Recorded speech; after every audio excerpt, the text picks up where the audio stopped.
Good morning, good afternoon, and good evening. Welcome to round 6 of the VSRA European Endurance Championship Series. I'm Ross Smith, and today in the booth with me is Tyler Parker. How you doing? Doing well, Ross. How are you? I am fantastic and looking forward to today's 4-hour race here at Istanbul. It's quite the interesting track, very curvy, swervy layouts, and we've got all 4 hours of this almost 5.5 kilometer track ahead of us, and it's going to be a good one. Why don't you talk us through some of what we can expect to see here today? Well, Istanbul can be a pretty technical circuit, but like you said, it also offers some very sweeping corners. To me, you're going to really want to be focusing on the medium downforce and making sure you have everything set up for some of these long sweeping high downforce turns. High speeds coming through some of the turns it's definitely going to put an emphasis on that downforce, being able to generate that. It'll be interesting to see also how the LMP2 class is able to navigate traffic, because if I recall some of the previous races that I've helped engineer for this track, traffic did turn into quite a big issue. But the great thing about Istanbul is have the ability to have or you do have the environment for a lot of really good and close racing with some of these top guys and their skill level. It's going to provide us a really great canvas to watch a great 4-hour race here. Indeed, yeah, we'll be kind of reviewing some of those technical challenges that each of the drivers are going to face as the race progresses, and you can see that some of the drivers already are out there as they're going through warm-up and experiencing some of the landscape already as they try and tweak things and get them ready for the race proper. So, Now, go ahead. oh, go ahead, Ross. I was going to say, now this is my second event here for VSRA, and unfortunately I haven't been keeping up with the season so far. So I was going to say, Ross, maybe you could catch us up on what's been going on in the past few rounds. I know we just got off of a large 24-hour event, if I'm not mistaken. It's Spa, correct? Not 24, just a regular 4, sort of the VLMN format, just doing the 4 hours. But yeah, we had a pretty fantastic run over there, and we can go ahead and take a look at the event data here. Just waiting for the update to take place. Oh, there we go.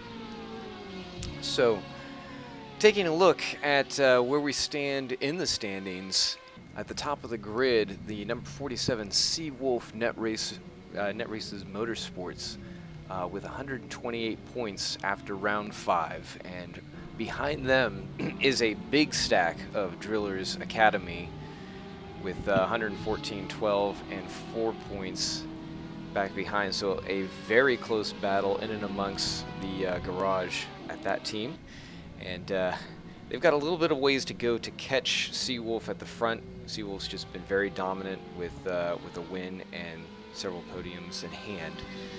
But Drillers is no slouch. In fact, without those goose eggs, they'd probably be right there in the mix with the top. And you can see in 5th place, Team MRTI Gramelli doing what they can to stay up there, stay relevant. They've kind of had some ups and downs throughout the last few rounds, but they've managed to stay at least somewhat consistent with earning points. That's keeping them within 6 of the Drillers sandwich ahead of them. Then you've got Gentlemen's Racers, who've been putting on a good show. They also have been having some issues with luck, but they've been able to consistently score points throughout the last several rounds. So they're only 1 point behind. And then you've got one of the other Drillers Academies sort of floating down there towards the back of this group, as well as down in 10th place at 90 and 35 points respectively. The other Seawolf Net Race Motorsport team down there in 8th, and Gramelli, the sister team, over in 9th with the 808. So that's your top 10.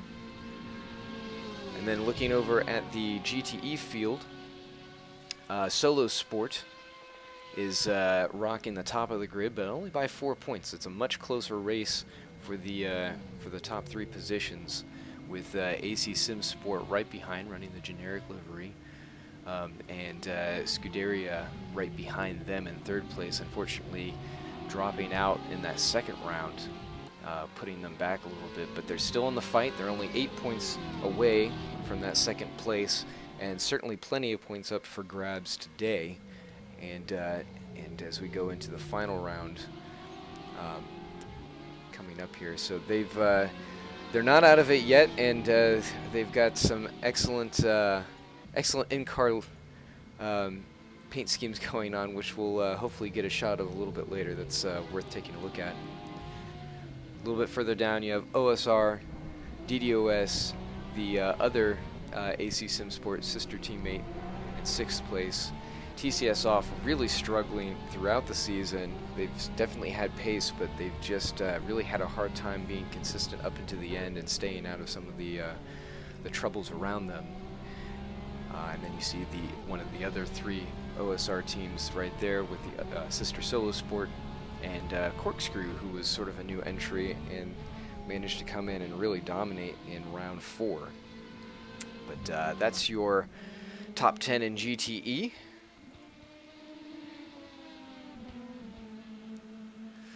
We are currently looking, we're starting to get very close to race time. It's about 10 minutes away. Actually, even less, we're down to 5 minutes now as drivers getting their last bits of warm-up in.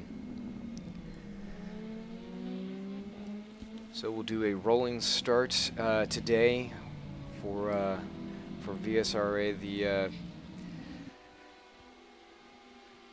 the grid getting lined up. It's looking like we've got quite a few guys here, quite a few teams. Currently 38 showing on the leaderboard, so it's a little bit shy from what we have on signups.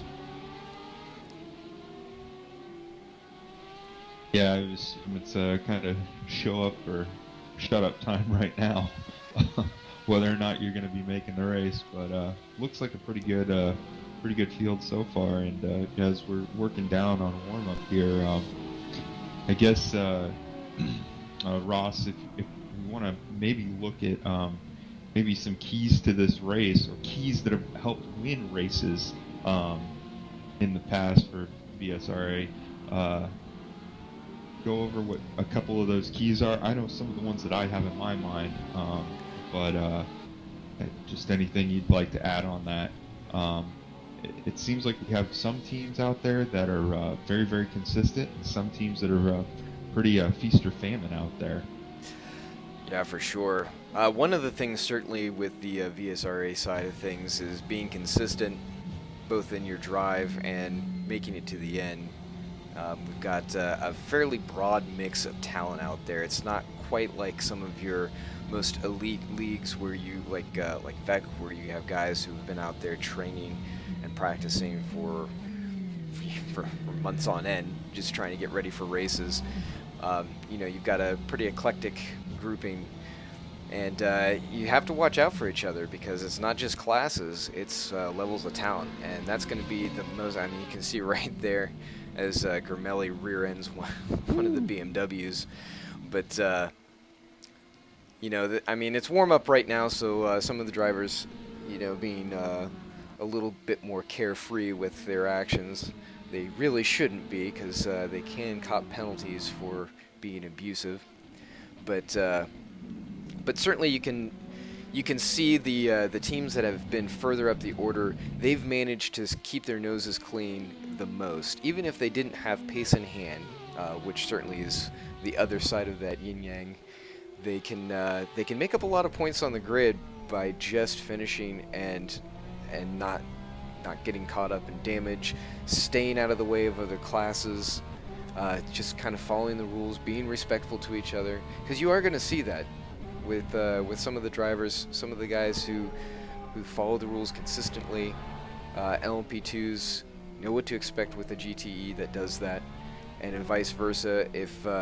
If you see a P2 coming up and maybe you're battling and you know in your mind, like, hey, this is one of those guys who has no care for what I'm doing in my race, then you know that driver can choose to run with that and either move out of the way or maybe back off, or you know, maybe they'll know, hey, they're going to let me run here, so I'm going to try and make it work.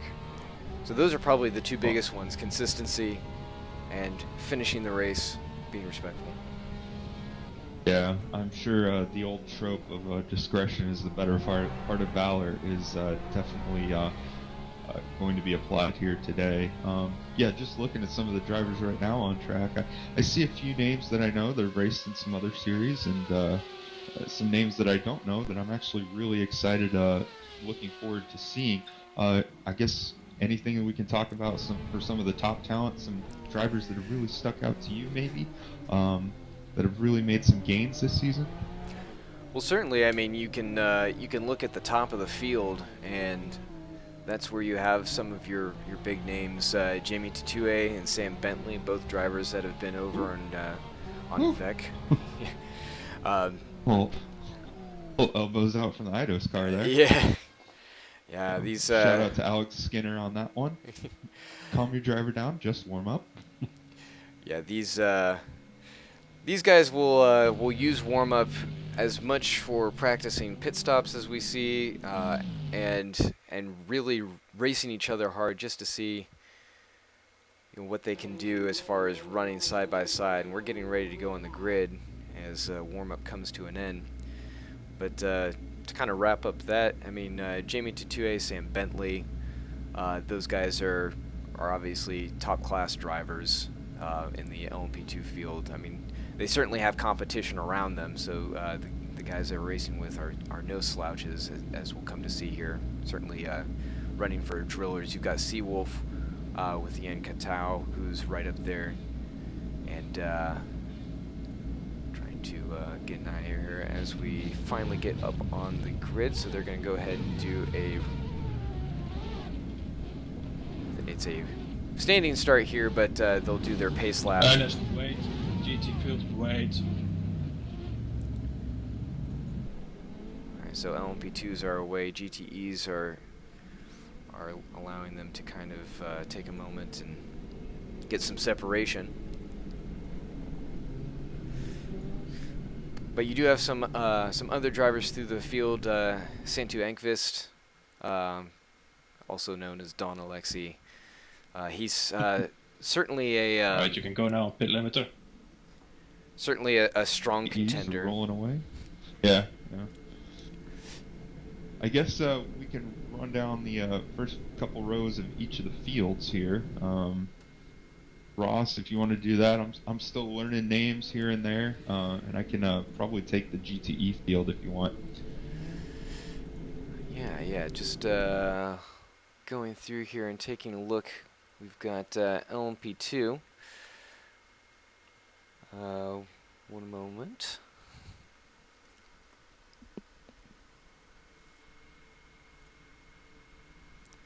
So, LMP2, we've got the starting order here.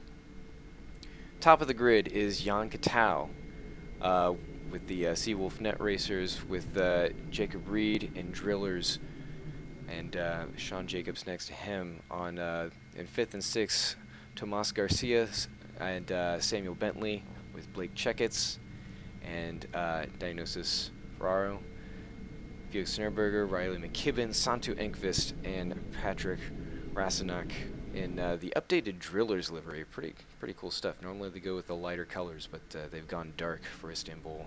Pascal Eggert, Rob Moore, Chris Gitzoff, and Carlos Pons in the Gentlemen's Racers. Further down the grid than I was expecting them, so not a very strong qualifying effort for where they would like to be. And currently that's what we have for the LMP2, just 16 on the grid there. And there's a starting order for GTE. Yeah, for the GTEs, we have Ernest Lappins and Lazarus Philippakos, the controller guru, numbered first two rows.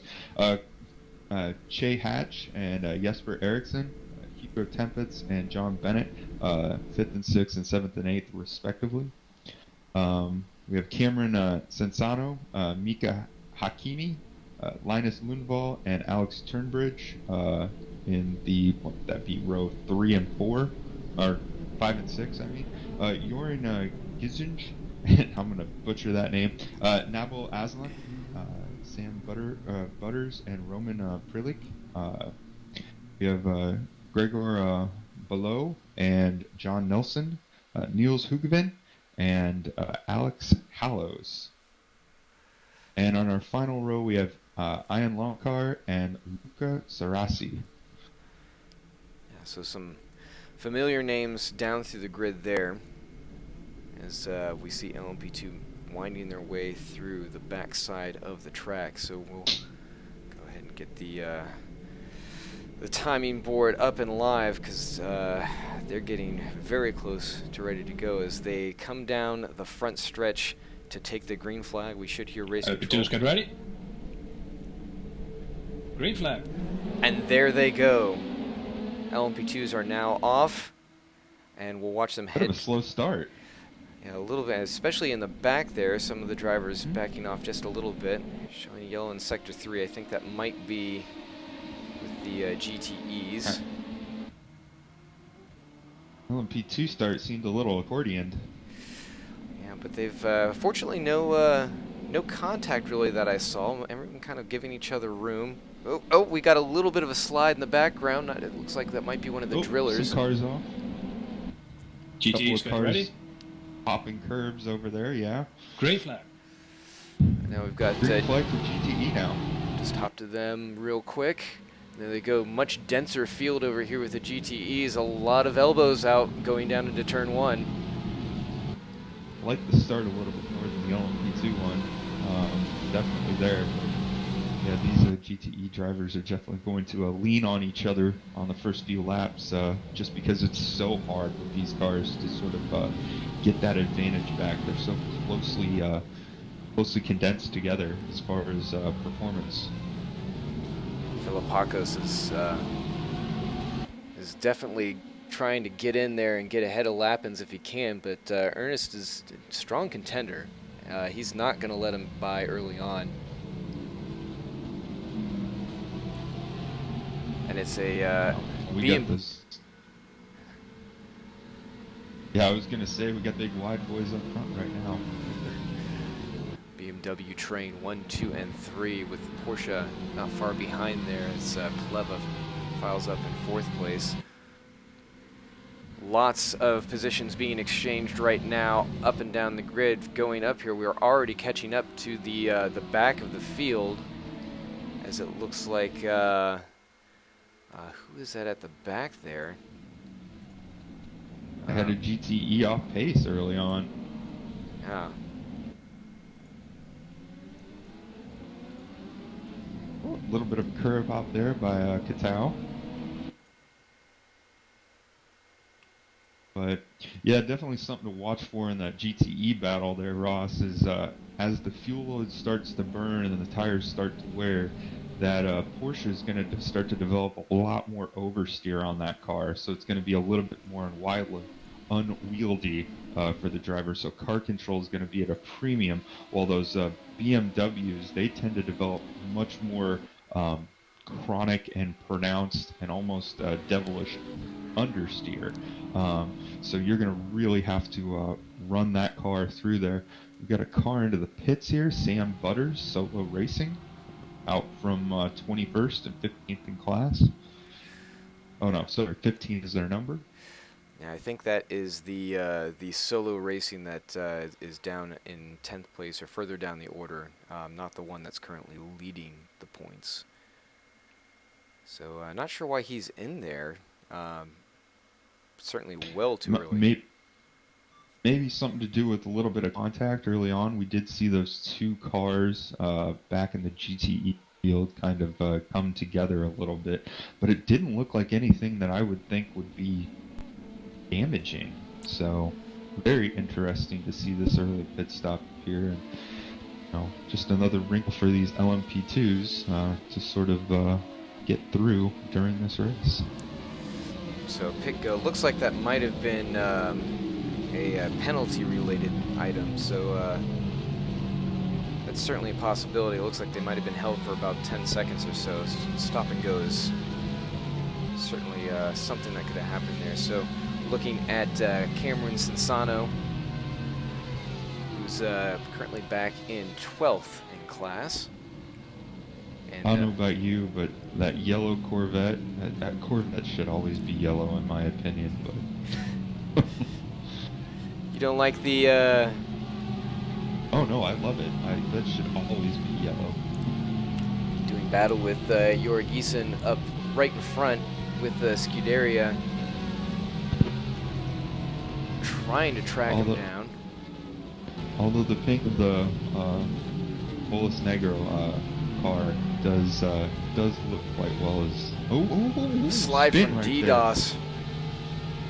Well, I think he just got it too far in there and kind of hit the back of that Porsche 911 RSR there, and yeah, it just took him and another BMW for a spin there.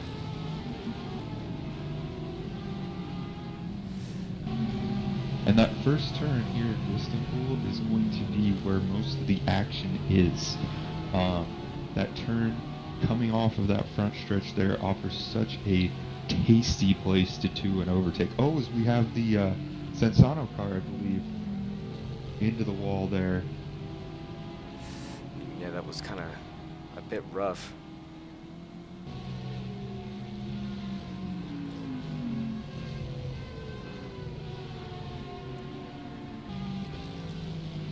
And we've got a change for the lead in GTEs. We saw someone going off, and it's Lappins. Lappins has taken a spill. He's down into 9th and falling. So something happened there. Or if these BMWs are just biting too much of a curb, because with the oh, that was, oh my. Oh my. A wild ride. Oh my. Just barely kept it together. That was crazy, and it looked like there might have been some action just before that that caused him to just be offline there. That was wild. Yeah, I mean, I live in Texas, but that had to have been a bull ride right there. Like, you know, you usually don't get a ride like that unless you're watching a rodeo, but man, he was good car control not to hit that barrier and just sort of, you know, spin it in the runoff area. But yeah, it'll be interesting to see what he's done with those tires, because the BMW is so front tire dependent on that car, and really nurse and baby the. I'm wondering if these cars are just getting a little bit too much power, too spin happy up there at the top of that hill as they're coming around that would be a right-hand curve, and you get too far underneath somebody and pin your nose, you're not getting enough aero to push the car down, and back end can step out, because that's about the 4th or 5th car I've seen do that. Yeah, that was certainly a wild ride. If he didn't have that runoff, he would have been done. But oh yeah. But Lappins has another almost 4 hours to go, where he's going to be able to improve that. Down in 9th, just ahead of this battle, Linus Lundvall is the cork in the bottle, just ahead of Aslan and Giesen back there in the pits. Scuderia Corvette, which he's kind of taken a tumble down the grid. He was up there a bit further. Yeah, Giesen was up there a little bit further. If I'm not, I think you're correct. He was up there in the top 10. If I'm not incorrect there, correct me if I am. Oh, Lappins there again. I think that might be Lappins, just a little crazy. No, that might be Hakimi. No, that was Lappins, because he's fallen again, because he was right up alongside Hakimi, and they were doing a bit of battle. He had a little bit, it might have been some oversteer, a little bit of bump. Oh no, and a big wreck with Alex Tunbridge right in front of some LMP2s. It looks like one of the drillers caught him. That's out of turn 1. Yellow flags, boys. Gotta slow down. Oh, that's too bad for Alex there, unfortunately. And the LMP2 car. Kind of innocent bystanders. Everybody trying to extract 110% from their car around every corner here. Yep, turn one. That'll get you every time. And then it was just a cascade of stacking cars as the LMP2s were coming by in mass. Well, the drillers could have had just a terrible race thus far. Those 3 of their cars right there. The 2 other took avoiding action to go around the one driller's car that unfortunately was caught up in that incident. But yeah, just crazy stuff there. Starting to get a oh, yep, starting to heat up on the LMP2 overall lead. As you can see, Gramelli going through at the end of that train of drillers, Seawolf, and it's looks like possibly Corkscrew. So we'll join We've had our first overall leader change with Garcia taking the lead now. Ooh, spin! Nice save there. I don't know who that was. It looks like it was Ericsson, yeah, Mr. Ericsson. Yeah. Oh, and we've got a wreck back in the background there. It looks like it's Giesen who's didn't see what happened exactly.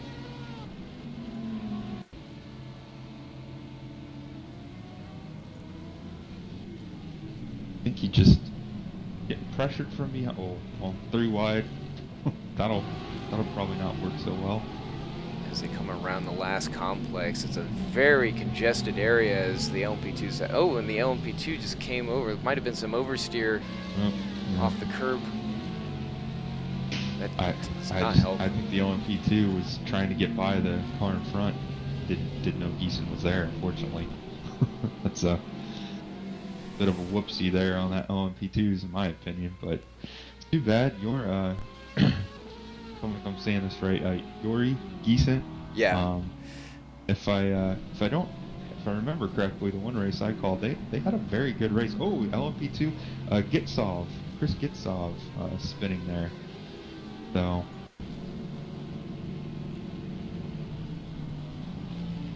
Back on the replay, it's a very so coming down the hill.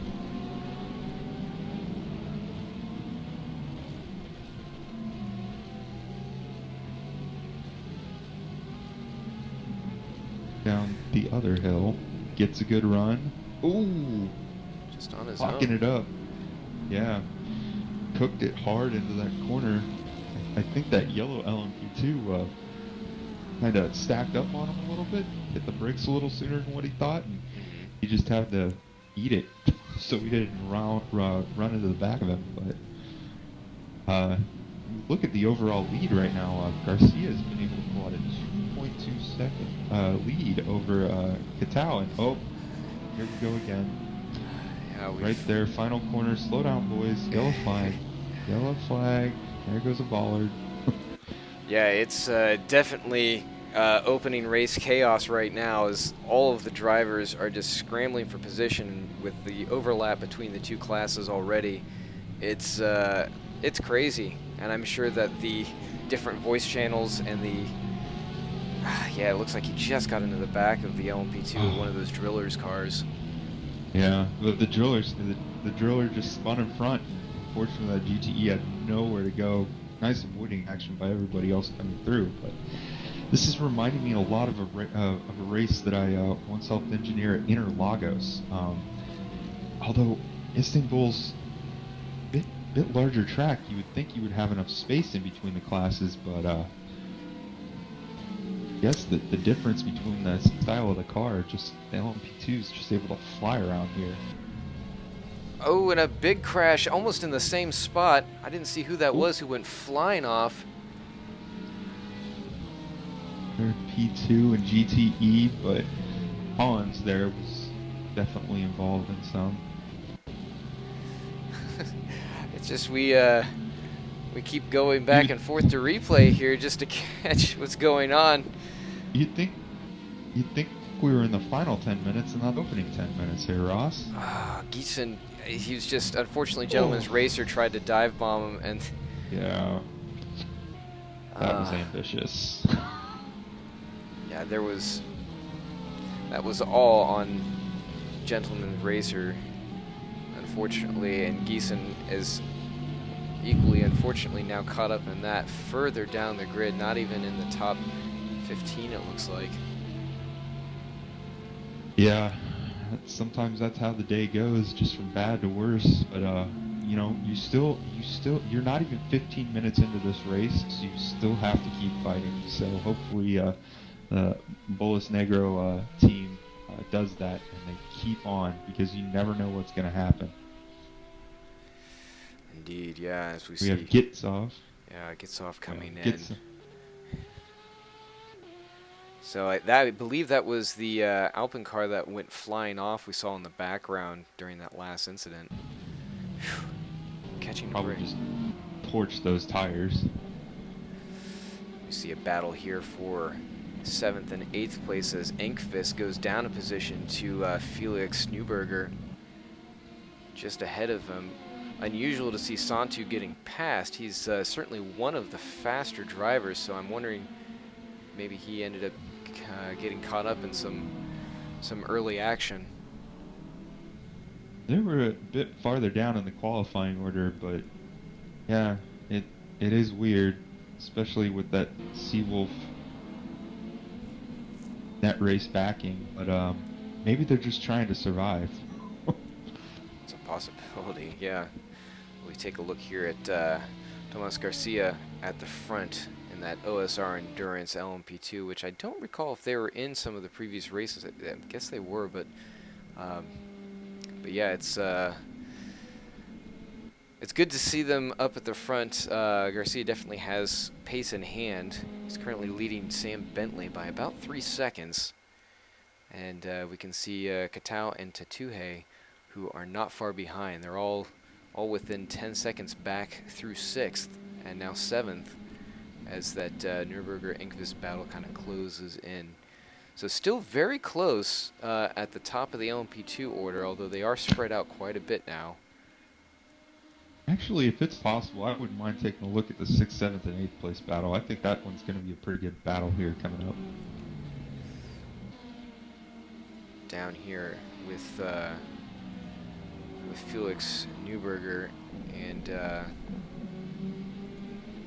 closing in on the back of Checketts there in that Drillers Academy car. He's got Enqvist behind him, who's fallen back now to about a second. I'm wondering if there's something wrong with that car, if he might have flat spotted at the very least, or caused some damage from an incident, because he's falling off pretty considerably.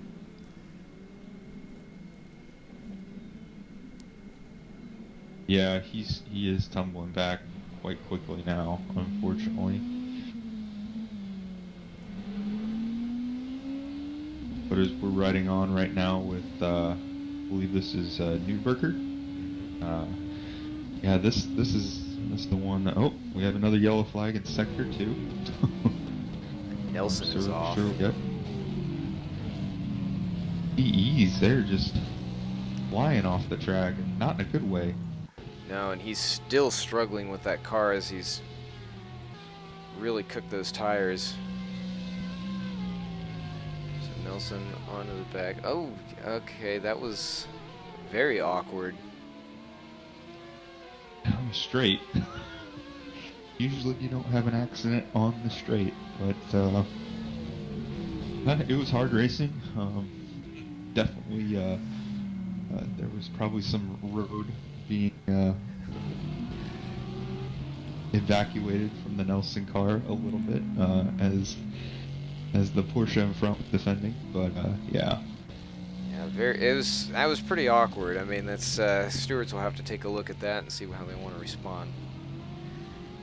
But, oh, and we got Hugaveen seems to have had an issue just a moment ago. And Neuberger has been able to get by Checketts there, so. And he's taking off as he leaves Checketts behind. You can see Santu is now starting to close a little back up to the driller. So whatever issue he had just a moment ago, and we've got another GTE around.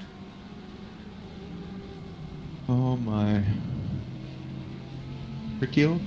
Rikil, yeah, with the core team. Yeah. I think he ended up just losing that one on his own. Coming around the turn. It seems like these drivers are pushing far. I don't want to say too hard, because you want to push the car to the limit.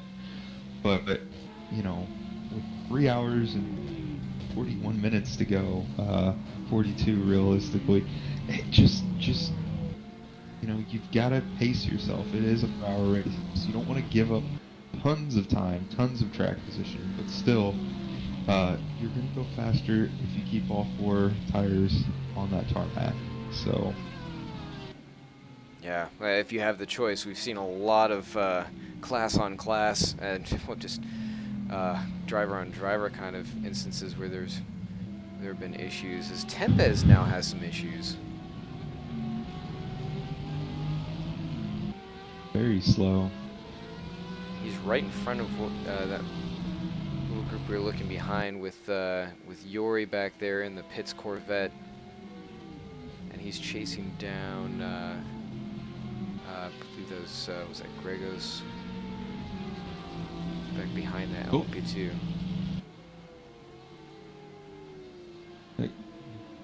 Yeah, it looks like Nielsen ran wide there into turn 1. Turn 1 is such a difficult corner because you're going down and it drops. It drops down. It's a lower elevation. It starts with camber and then sort of drops off camber toward the end, which, got a little contact there between Lappins and Ericsson right there, as I think he was just checking Ericsson's rear diffuser for integrity. Ha. I hope. So. Shea Hatch is watching this battle eagerly, just behind in the Corvette, trying to make a move with the MRTI Gramelli Corvette. And we've got something's happening here. Santu Engvist is off. Turn 1 again. There, yep, okay. Entered well. Serviceable at least. Oh, I was wrong. Not turn 1. Number turn 3, 4, 5, 6. I really don't know the turns. I should. So that was. Oh, yep. That was rather unusual. Trying to keep close contact. Again, to me. So if I'm in the engineering stand, what I'm telling my guys is you don't have to push right now. Hold station. Let's not lose track position and lose time.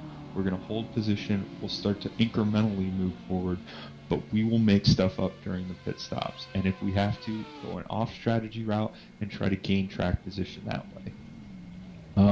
Because I think this, and I know everybody wants to go Ricky Bobby style and go fast, but you've got to be more strategic on this course, as Ernest Lappin's around yet again in that BMW. Everybody's just fighting so hard, and you're losing so much time with that fighting. As we cut back to see what happened here, and he has been doing some battle. It finally got around that solo Porsche. But, and you saw that he had some pace, and he was getting frustrated because he's trying to move back up the order and get back in there. He's up to 3rd at this point, and he just wipes out right on his own, and now he's caught some damage to that 991. Yeah. Ericsson there is just innocent bystander in that spin, unfortunately, but...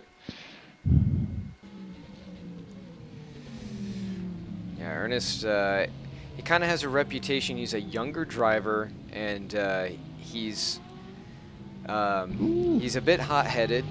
He certainly has skill behind the wheel, but we're starting to see some of that unravel when he's not in an ideal position. Once he's kind of been caught out, that's where cooler heads prevail. And John Nelson around again, and he's caught. Oh, he's lost that that rear spoiler. That's big damage. Yeah. That, Same area where he had the issue before. That front stretch, or that back stretch, I guess. Yep. I'll have to be very careful. And Pons is now around.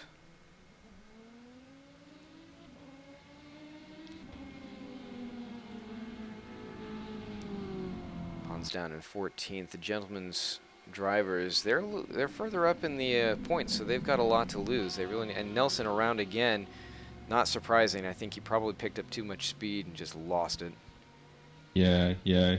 With no reliable downforce there, and we don't know what the damage is on that car, other than just the cosmetic that we can see. Probably fighting massive suspension damage as well. So you just got to limp that thing back to the pits there, John, and let your crew get to work on it. Yeah, it looks like Jorgensen is also out of the pits, in there for 140 seconds, so I think he was probably working on some damage he'd caught from interactions before. The overall lead is starting to close in, as we have Sam Bentley closing in half a second back from Garcia. They're in traffic right now, but it's not preventing that charge from happening. Drillers and net racers, the Seawolf ride, both of them trying to take a bite out of that lead, and Reed isn't too far behind, still holding station around 2 seconds. So once this starts heating up as they come around, I think that might be Lappins. I think it was a pylon. Yeah, these oh, look at that slide. A slide there by Bentley. Now, as far as some of the aero, obviously it's you have winding fast corners here, so downforce is very crucial. I'd say much more so than mechanical grip. But as far as how that's getting impacted by some of the aero wash, I mean, are these guys feeling that at all once they're kind of in some of the dirtier air, or is that not really a factor? You'll probably feel it some, especially in the more aero-tuned cars, and you'll especially feel it when your tires are starting to wear, which we're about half-ish way through a fuel run. Well, the LMP2s definitely, they're getting close to making their pit stops probably here in the next probably 10 minutes, give or take. GTE cars can run about 10 to 15 minutes longer, if I'm not mistaken. But you'll start to feel that there. The biggest thing to me is making sure, especially with the LMP2s, getting that ride height and tire pressure correctly, because that has such a integral part of how that car handles, especially under directional change. And that quick directional changes with these flowing corners from fast to medium to slow to fast to fast to medium is so crucial in making sure that you don't get the car unbalanced. I think that's what we've been seeing with a lot of these cars and losing under medium, low, and even some high-speed turns here. Yeah, well said. And it's certainly a twisty track. You were saying Interlagos before, where you were setting up an event. This track carries a lot of similarities. Even this turn 1-2 complex, nearly identical to the Brazilian track. Yeah, I think you were saying it's about 5 kilometers long, I think you said, this track, and Interlagos is a smaller track, but yeah, just so much happening, and the fact that the track can be so technically demanding with regards to the type of corners and the grip and setup associated with those corners. Yeah, to me this is a very Interlagos-esque track. That traffic, this traffic is insane. Yes, indeed. And we've got kind of taking a look at where the drivers are. Just checking out LMP2s at the moment. You can see Bentley is on top, so he's actually gotten around Garcia, as that battle is still raging on. And Katao is right, or Katao, yeah. right there. Reed and Tatuhe about 2 and 3 seconds off respectively. You can see him in the background there, but as these two are kind of crossing swords, they should all collapse back in, even with that traffic in there, which there's quite a bit. So Driller's knocking OSR off the top. It's not over yet, but Bentley is another quick driver. As we see, Silvazzi is around. And he's having a real hard time getting that thing turned around. Yeah, with that Armco there, it's very difficult, especially if you spin it off to the inside. You're almost better off spinning it out to the outside on that last turn. And we'll see if he had any sort of say in the matter.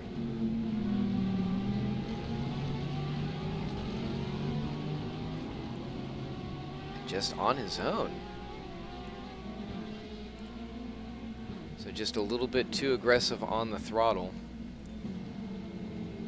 Those BMWs are so hard on those front tires because that's where a lot of that weight is. So really ruin those front tires if you don't have the setup right to where it saves them. And you're not driving it correctly to where you're saving those front tires.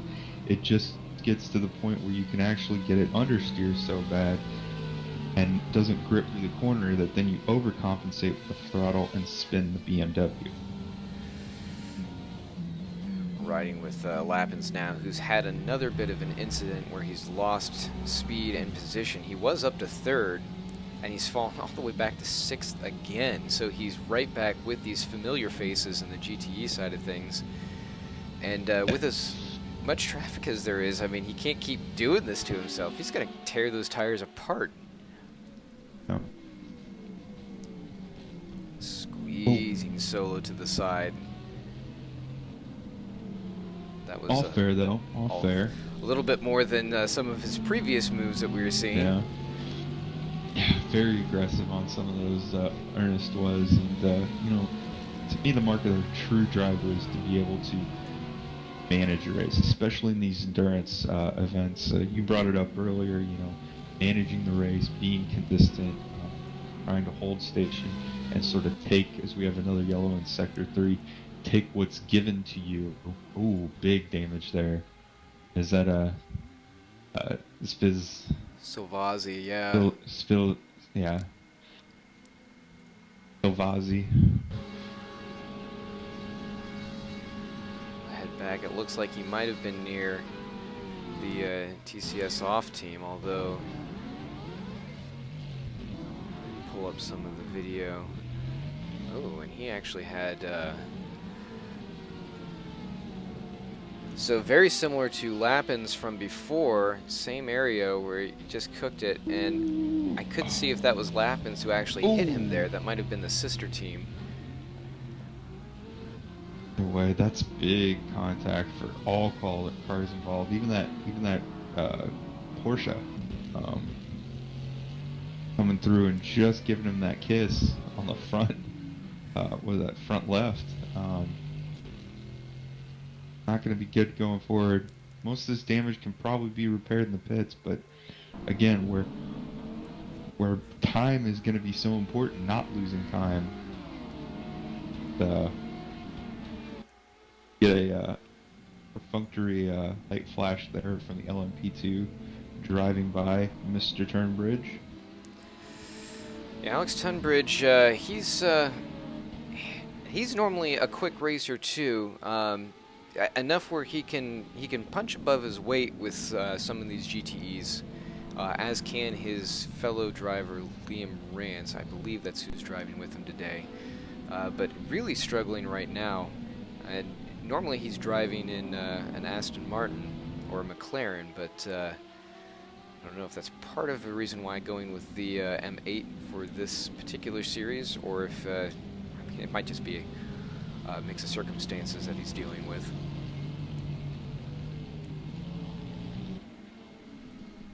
Down in 16th place. Really interesting.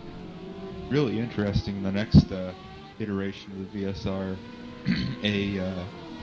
European Endurance Series, when that Ferrari 488 probably makes its debut.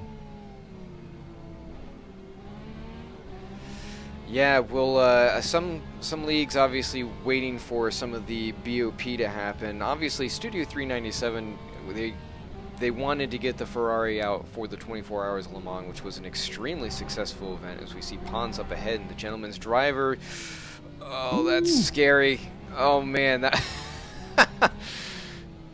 Pons is all over the place. It looked like he was just ice skating through there. He's no control. Looking back at Shea Hatch, who just got passed by Ernest Lavins. Reminds me of my first foray. I did a 12-hour Sebring where I blew an engine 15 minutes into my stint, but I was all over the place. Again, why I'm on the engineering box and not behind the wheel. Or in the commentary booth with you, Ross. Yeah, well, I appreciate it. Yeah. Yeah, well, you know, it's a learning experience, and certainly an engineer is worth his weight in gold when he actually knows what's going on with the car firsthand. So it's even though it's, you know, detonating engines isn't great during the race, it's good data. Yeah. Worst part was I detonated the engine. What was it? 15 meters from pit entrance. That is rough. So, FML. Looking at Pascal Eggert up to 12th place now as he got around Ferraros. Not exactly the best set of runs here. Usually Pascal Eggert's in a Porsche in other series, but currently driving for Sim Apex in their LMP2. And he can be fairly consistent. It's just sometimes he doesn't always have that pace for some of these top-level guys. And Ferraris is just behind him. Yep, that's him there in the Grimelli car. So a battle further back in the field, but it's definitely closing up. I think that he's gonna be able to catch up and probably make a move. And interesting to note too, Ross up at the head of the field here. Bentley's still in the lead. Kitao though, half second behind, and then we have Garcia who's fallen back to third. I think we're on board for some of that action. But Tatui is actually falling back to fifth, and Reed has been able to overtake him, and is only about, actually now that it's been updated at the line, only about 5/10 back from Garcia. So Reed on a charge here. Yeah, I think some of that's probably going to be a play of traffic and tire management at the moment, and you can see these P2s as they're getting to the end of their stint, they are really moving around. Yeah, a lot of unbalancing on those tires. Again, the tires on the P2. This is all I'll say. There's a sweet spot where you give up pace, the overall, but you can find that sweet spot. You can really make hay with those tires, and you can really manage the wear. We found that when working with Rookie Monsters during a 24-hour event for Daytona, and had a pretty good showing of that with that strategy. So yeah, just such a difficult corner. It starts on camber and then kind of drops away off camber. That turn one there, as we were on board with one of the P2s, you can really see that. It's so wide and inviting. It almost begs you, hey, think about doing an overtake. Yeah. And that's where people get in trouble. It is interesting. I mean, this is a Grade 1 FIA circuit, but with his big lock up there with the Seawolf car, Santu. Yeah. I think he's really cooked that car. I think Engqvist is probably going to come more alive once he gets through this stint and has some fresh rubber on that car. Now that he's sort of, the field is spread out a little bit more and there's less traffic and less chaos to deal with. I would agree. agree 100% with that, Ross. Ian Lonchar going through, and he had a bit of a moment there. This was further back in the GTE field as he drops positions to Tunbridge. And it looks like they've been going back and forth for a little bit now. Tunney up in that DDoS VSRA car ahead. Fortunately, no DNF so far of the 38 car field. Yeah. We've had our fair share of incidents, though. Some serious. Large, small, even some medium. But yeah, as we have Bentley into the pits and Kitao into the pits, our first pit stops here, right around 40-ish minutes. So. You see Tempest going around. We'll see if we can catch what happened with him.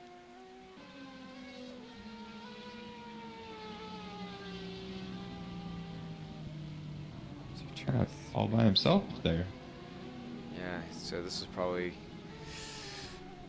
yeah, just a slow and lazy slide and keeps it off the wall. That's another important thing. There you go. Be careful. There you go. LMP2 drivers, you better start respecting other people on track. There are way too many incidents and way too many risks being taken right now. Calm it down. And the law being laid down now by the race director. Definitely something I think we've noticed. Ross, a little bit of cavalier risk taking as Kitao is able to jump Bentley in the pit stops. Kitao and Rusinak, who's just behind in that driller's car, I believe.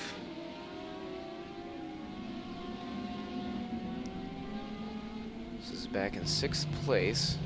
So a bit of a mix-up here as we start to see, like you said, oh, and Sam Bentley had a bit of a moment.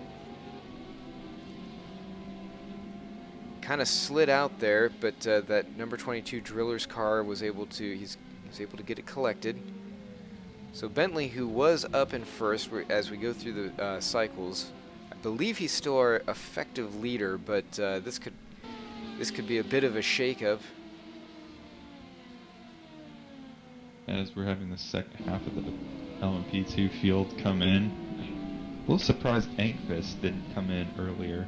To be honest, I guess they were giving Kitao the benefit of being the lead driver for that Seawolf team, and Ankfist is in right now. Yeah, that's most likely what it was.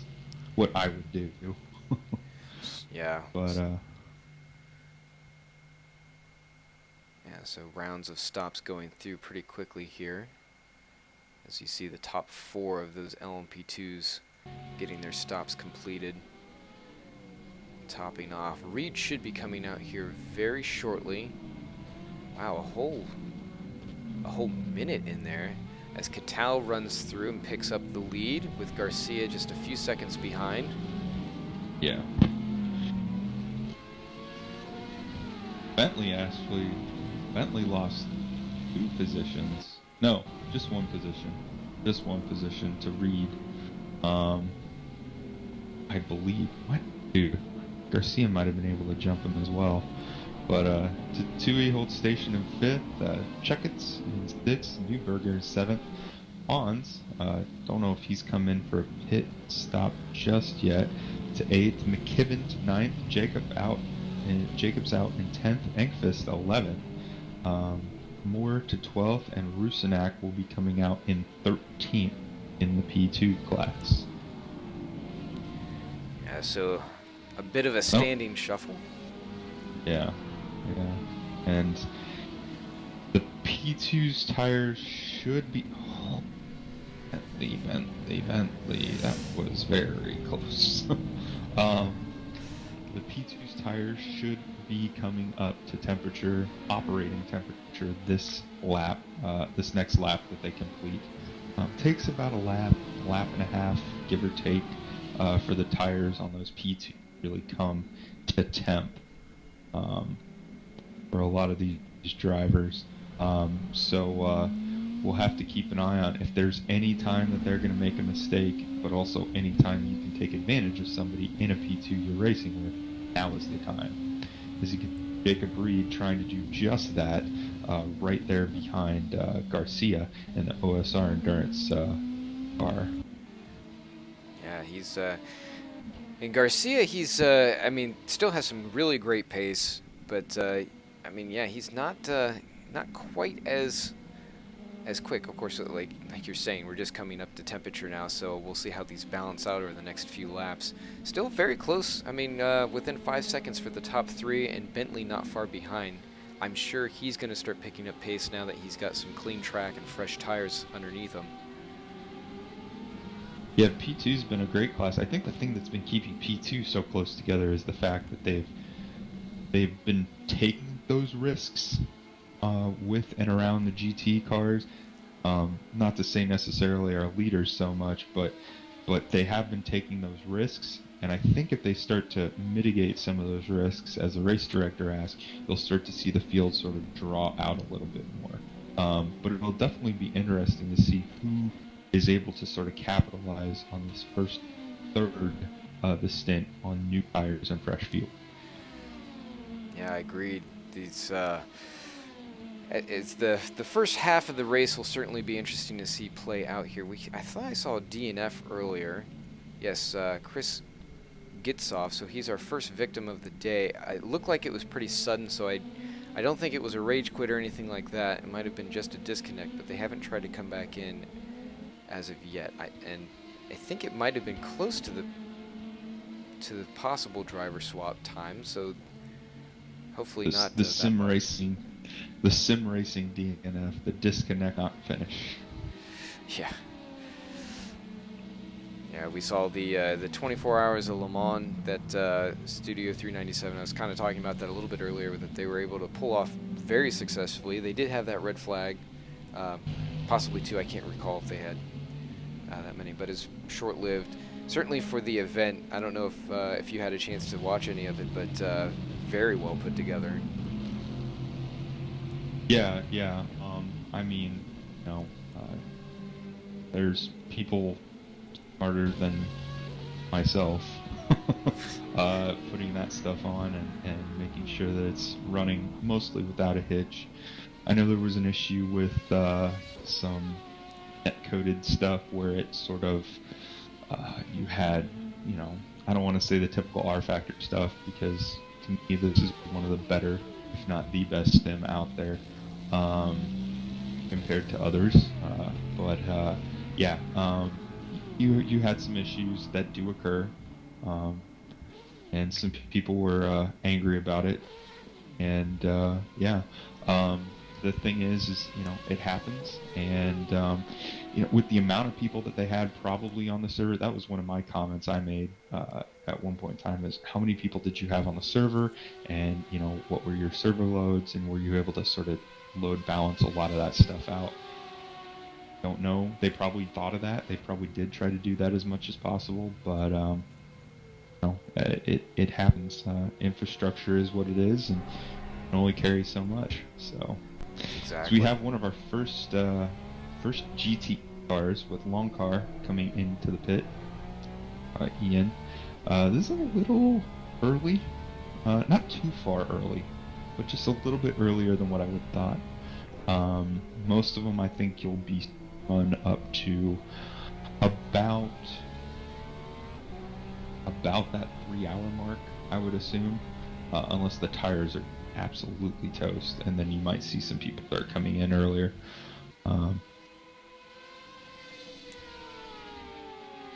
Have the Gentleman Racers car looking to past Mika Hakimi, Blue Steel Racing. It looked With like the face of Ben Stiller on that car. Then they'd have to pay him. Sure. We saw Aslan just ahead, getting by Hakimi, and he's starting to pull away. Mika, you were used to seeing in an LMP2, so it's interesting. A lot of these drivers where they've either in this series or or other similar endurance racing series where these guys run, how they'll bounce back and forth between classes. You know, it's interesting because up and down the field, I tend to notice that those particular drivers are the most respectful and conscious of the other classes, just because they have that experience running against them, and they know, hey, as an LMP2, I know that I'm going to be coming up on this GTE or GT3 at exceptional rates of speed. My braking zone turns it into sort of a Geronimo moment where you just fly up through, and they'll kind of course correct and make sure that they're not disrupting those cars too much. Usually, sometimes heat of the moment stuff will happen, but certainly on the whole, they tend to be just a little bit more conscientious of what's going on around them. Mm-hmm. No, I would agree. Oh, as we have Tempest, who had a bit of a moment there. Oh no! A huge accident as Tempest tries to avoid his teammate just in front, and that took out Pons and the Gentleman's Racers. Oh my goodness. You can't say anything else. That was a racing incident. It was just a very unfortunate and odd racing incident. That was huge. We have the replay up now. So there goes the OSR teammate in the BMW. So he just manages to squeak by, and then Pons coming through with exceptional speed, almost manages to miss two. Yeah, Tempest doesn't hit him, but in doing so, he sort of forces Pons off, and that's probably where Pons should have taken a little bit more avoiding action. You do have a lot of road there, but at the same time, things are happening so quick. There's nothing you can do. Avoiding action right there, too, by one of the other LMP2s. Glad to see Pons is at least back on 4 tires. Takes his anger out on some Bridgestone and Vodafone signs, and on his way. Yeah, that was an absolutely massive incident, and he's in the pits now getting that worked on, probably having a bit of a curse. Tempest in there as well. Probably some massive damage, and Tempest was having a pretty good race, if I recall. He was up there close to the top 10. Not in it, and unfortunate. And by no means was Carlos Pons any fault for that. Again, just a freakishly weird incident. Yeah, that all you can say. Yeah, it was just because Tempest set up the situation by just having the moment on his own. His teammate in the BMW came around, trying to avoid, was a little bit, off racing line, ended up losing it as they got onto power, and then it was just a scramble to avoid, and Pons almost actually managed to do that. He was almost just there, just enough to the right, but there's a bit of a wheel grab with the Porsche, and well, you saw what happened. And to your point too, Ross, where you were talking about the drivers that sort of flip-flop between the GTEs and LMP2s, that's one of the biggest things that these LMP2 drivers have to sort of take into account when they're driving. And the GTE drivers as well, understanding this fact, is the closing speed. You saw the closing speed that Carlos Pons had on that incident. If it was a GT car, they would have probably both been able to get by just fine. But the closing speeds that these LMP2 cars are able to achieve on the GTE cars are probably, unfortunately, what led up to that incident with Carlos Pons and I believe it's Hugo Tempest. Just bang, bang. Nothing you can really do, unfortunately. Yeah, he had no time. But as we take a look at the field now, not much has changed in the GTE field to that effect, but the LMP2 field has definitely strung out more. Katao, 4.4, almost 4.5 second lead over Reed. Garcia, just about 2/10 behind. That's probably a really good battle. which we are actually watching right now. And then if you can see, Bentley, Checkets, and Tatui have a really strong out. I don't know whether that's just due to the pace or due to the fact that they were sort of coming through as that incident was occurring, and them really having to check up there, being the issue. But as we see an unfortunate gentleman racer car in front there of that battle. But yeah, only thing I can think of, because that, again, the top 5, I believe, were within, what, 3.5, 4 seconds of each other. Not just a few laps ago, and now there's a sizable gap. Yeah, now, although they have a fairly large gap to the leader, they are all right together. This driller's train that's just going through, and we have an incident in Sector 1, and is the TCS off? We also have Ericsson in the GTE class pitting out of P3. So one of our first lead cars coming into the pits, 52.6 second stop, drops him down to 9th. So we'll need to see what happens as these GT cars start to make their pit stops and cycle through. Yeah, and it's Nelson having a battle here with Jorgensen, a Corvette arm wrestle.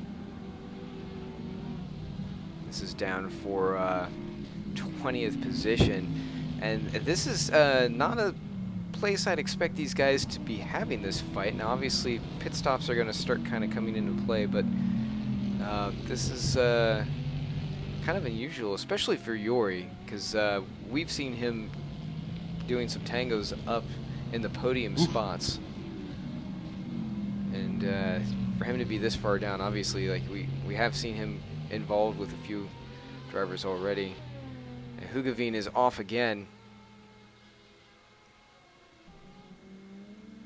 He's just kind of running on his own. I think he might have cooked these tires.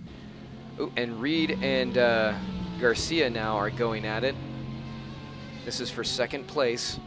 Oh, that's a great fight. Great move right there by Jacob Reed there on Garcia going in turn 1. But it puts you at a disadvantage because you drive out, and then that second driver has a perfect perfect line. Oh, and there will be penalties. Yeah. Yeah, that was going to be a big mess. Now, fortunately, Garcia was able to not fall down too far, but you've got lap traffic and class traffic all right together, and unfortunately, that Gramelli Corvette was just in the middle. That was sort of Garcia's fault, though, because he just dove so hard in there, running that Corvette up into the driller's car. Poor. Yeah, knowing when to race is almost as important as being fast and racing. Exactly. Knowing when to race on that stuff is definitely where you want to be. Garcia, look, he's now almost 4+ seconds back of Reed now, and if he would have just backed out, he might have lost seconds, but maybe been able to bring that back as Pons just takes a very wide entrance into that current turn and wide apex. But yeah, and that's the biggest thing is we've got the P2 car in GTE Pleva into the pits now. The pit's getting serviced, and it looks like that's Lappin's in now. So Lappin's back up into the top 5. He'll be dropping those since he is in his pit stop. But yeah, and Philippakos has been. We haven't said Lazarus Philippakos' name a whole lot. The guy, lead guy was involved in. The guy was top 10 on a controller pad, Ross. So Lazarus is a master. He's probably playing with controller pad at the same time. Lazarus is a hoot. Guy's hilarious. Really like him. But he just got so much sheer talent just getting a car around. So it's going to be real interesting here. What he does, he pretty much got almost half of a pit stop lead, or half of a pit stop time on the second place driver of Hatch. So I can realistically, unless Lazarus makes a mistake, it's looking like he's going to be able to dominate this race, almost like flag. And Che Hatch was the driver that we saw. And Hugavine around again, right in front of the OSR LMP2. Oh, be careful, be careful. Oh, Oh, right, as they... Niels. Oh, that's a battle right ahead as they start making contact. Garcia and I believe that's, yeah. Or Reed. Bentley? Is that Bentley in front? It is Bentley. Yeah. And Reed is off in the distance, so Bentley has managed to catch up after the other drillers battle. I will say this to Drillers Esports, please give us just a flash of color on the airbox up top. Just please give us that so I can tell. Oh, it's Thomas Garcia. Spins it around in sector 1, facing the wrong direction. Don't know if I go that way, but gets it righted, and unfortunately this looks like it might be the beginning of the end. Yes. Or a rougher time for Thomas Garcia, as he has now boxed it. And that looked like it was a manual kick out there, so I don't know if that might have been a rage quit, which I can't blame him for being angry. No, certainly not. You know, you feel bad because you see him racing so hard, and he's right in the mix of things, and I'm sure he's probably frustrated by the drillers, but to be honest, I mean, they were both running each other, you know, just as hard as the other guy. No one was really, they just weren't giving any room to the other one, and that's going to make for some good racing, but it's also going to make for kind of broken dreams in this cage as you see him drop out. I hope that they're able to get back in there, because I would certainly feel badly for his teammates, especially after they climbed so much to the top. There's still so much race left. 3 hours to go exactly. As Ernest Lapin's still in the pits for 3 minutes now. His pit stop has been running. So definitely getting all that damage and everything taken care of. Best time to do it is the first pit stop. Definitely don't want to wait until the end of the race to do that. But we have had, I believe it's K Hatch and Bennett come into the pits as well, and they are now cycled through. Hatch is 8th. Pleva came into the pit stop and came in and took his pit stop. He is now in 3rd. From 2nd, and Ericsson back up into what is going to be a net 3rd place, running in 6th right now, as Sensano, Aslan, and Hakimi and Filipakos have also not come in to make their pit stops as of yet. Yeah, so Lapins is back up. It looked like the timing screen was showing him still in the pits, but he is back out. He's currently in 7th place, so actually a pretty strong revival for that team. They've, as we were following the sister BMW a little bit further down the grid. Hopefully that's what Ernest takes Ernest takes away from this, is the fact that, you know, concentrate on what you need to do, get to that first pit stop, let things cycle through, and then sort of reset your race from there and keeping up the field. That's the mentality that you need to have, especially when you have early issues in an endurance race. Yes, for sure. And endurance races are probably the biggest teachers of patience and controlling your emotion, just because it is so easy to come in with a sprint race mentality and just launch off the grid, but it's a marathon. You've got to be in it for the long haul. That's tell you what, Ross, that's the older I get, the more and more I love and sort of understand and enjoy and appreciate endurance racing, especially in this virtual setting that we have here with the VSRA, and seeing sort of even young talent and just talent in general doing a great job. So we have Tunbridge around again in that DDoS car. He's gonna conquer that corner. I know it. One. At some point, he will get it in there, but He will. Alex, I'm in your corner. You're gonna get this corner right. You're gonna hit the perfect lap on it. Just keep digging. yep, just a little bit on his own, catching a little bit of the rumble strip, and Sure. now he's not alone in No, not at catching all. that. There are plenty of drivers that keep going out and tapping just around that area, and it's so easy because, like you're saying, the way that the geometry of the track is, it doesn't take hardly anything at all. Oh, Ian with these Lonchar's elevation changes. Oh, sorry. I was gonna say with these elevation changes, the car can just fall away as we have long car right now spinning. Sorry about that, Ross. Go right ahead and No finish problem. your No, thought. no, Long that car's was been able to get it righted, so. see if we can. This might have just been a bit of on his own. Ian Lonchar's down in 20th position in GTE traffic, so actually this puts him down to 21st. So this looks like it's going to be an incident where he's on his own. Yep.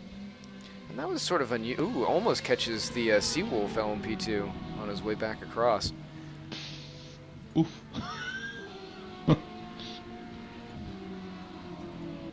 Yeah, I don't. Seawolf will, I don't know if they'll want to watch that replay. That was close. That was very close. And unfortunately, Tomas Garcia is now, or I'm sorry, no, that was already declared before. I thought that was a different pickup there, yeah. Garcia still DNF'd, falling down the order. That's a massive shame if that was a rage quit, because they obviously had the talent to stay up there, and even though you get rocked around, I mean, you have to kind of roll with the punches. Like, yeah, okay, you know, things were going great before, and you can certainly feel slighted in some of those situations where the other drivers are, you know, they're kind of pounding into you, and maybe some of it's their fault, maybe it's just some of the racing, but you just kind of have to grit your teeth, recollect yourself, and then just push forward. And that's what's going to get you in there. You had asked before at the top of the broadcast, what is it going to take? It's going to take getting to the end. It's going to take not letting these things happen where you just kind of let it get to you. And certainly that's what we saw. Yeah, it's as much of a race against yourself as it is a race against your competitors. An endurance event against yourself, how much you can take, how much you can sort of live with, if that makes any sense. But yeah, you have to realize, you know, you can only control your car. Everything else, you know, you kind of have to leave up to the stewards, up to the decision-making process, which I've been always been very impressed with the level of stewardship from VSRA. So, you know, you got to take that into account as well. But unfortunate to see Thomas out of the race in whatever capacity the DNF occurred, and hopefully he'll be back for the final event. Yeah, for sure, especially with a newer team. OSR, certainly within the GTEs, they've managed to put on a good show, and unfortunately they're not doing nearly as well as they'd like to right now. In fact, the first OSR car down in 13th.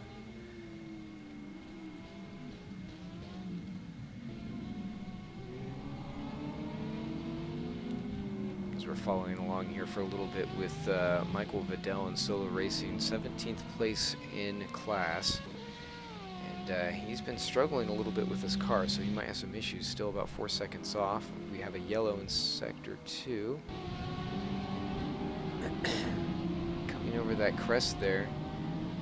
It's Lappin's teammate, Baloff, who's dropped a bunch of positions down to 15th. Actually, I guess just once, so he looked like he was at some lapping traffic there.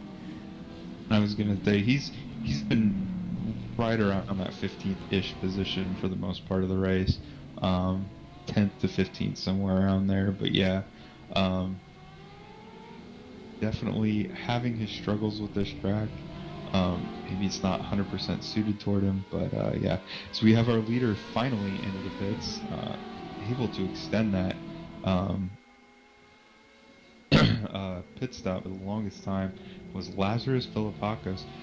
So this, oh no, he's out of it now because he can't be in the pits for 6 minutes. Yeah, I think this is a unfortunate timing screen situation with the tower.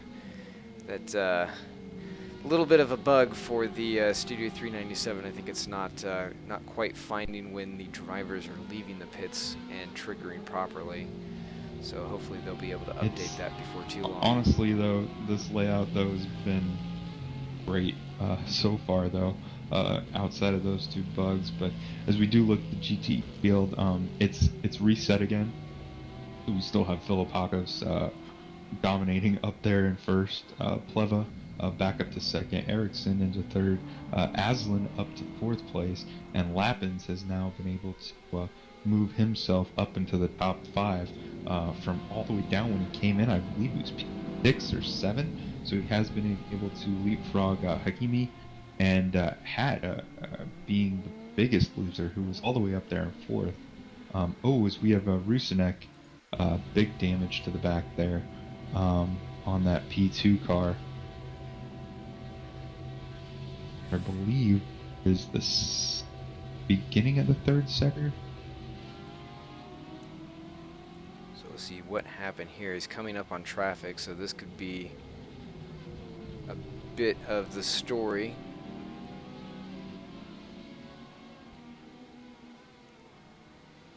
And a bit forced off track. Yeah, so the BMW was pulling out, and that was dear.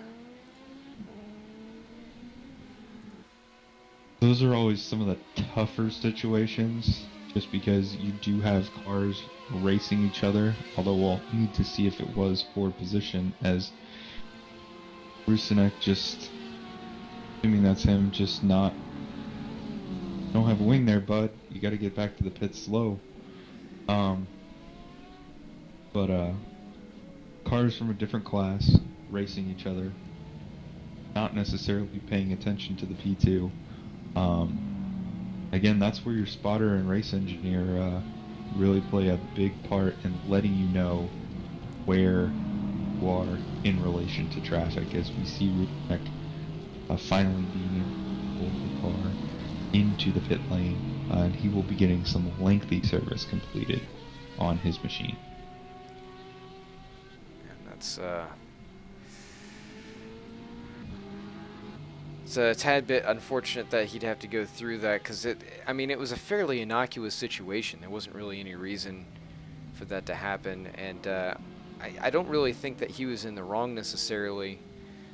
No, yeah, I would agree. That BMW coming in and pulling out, and again with as we were saying, with the closing speed, you have to just be right on it if you even have a chance, because you have a split second to do anything. We have full course yellow? I'm looking at that. It doesn't look like we do, but I think this might be another. I did see though Checkits was in it, and Checkits was up to I believe it was 6th place earlier on, but Checkits has now come into the pit, so I wonder if Checkits had gotten into an incident that maybe didn't catch, and so much action was happening all over the track, in all forms of classes. Ernest Lappins has now dropped all the way back down to 7th place, up from 5th. So Lappins likes to push the car early on, and that might be, unfortunately, his undoing with this race, is push and when to pull back. bit of a cluster right here. Speaking of excitement on the track, as Che Hatch and Lappins were talking, and you've got the sister car right there too in this mix. Plenty of room given. Great job there. And Mika Hakimi just ahead of them too, so this is quite the battle. Oh, and we see one of the Seawolf cars just spinning around as he's caught up in the back of this cluster. Hopefully he's able to get that going. He was pointed in a very awkward direction. I think that's Lappins locking up there in 8th place. Oh, I'm sorry, no, Lappins is ahead of Hatch. So he's so there's the BMW there. And then it's the sister car just behind. And Ferraros, the Grimelli car just out of turn 1 and 2. He's off track. That was really quite awkward. There have been some fairly awkward moments in the race.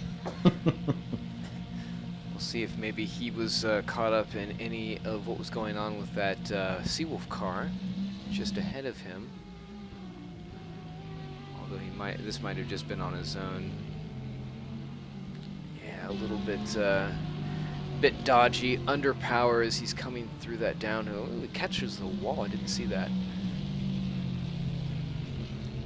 So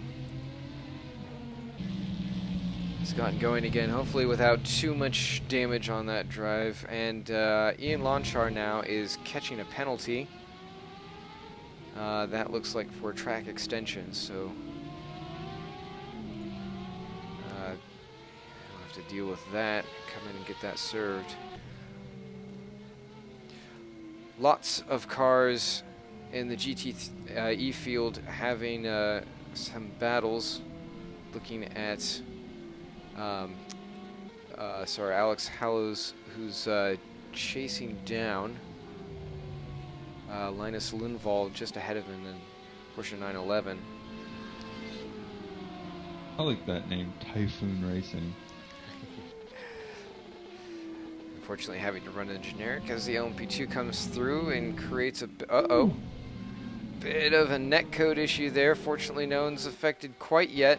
Not sure where he is.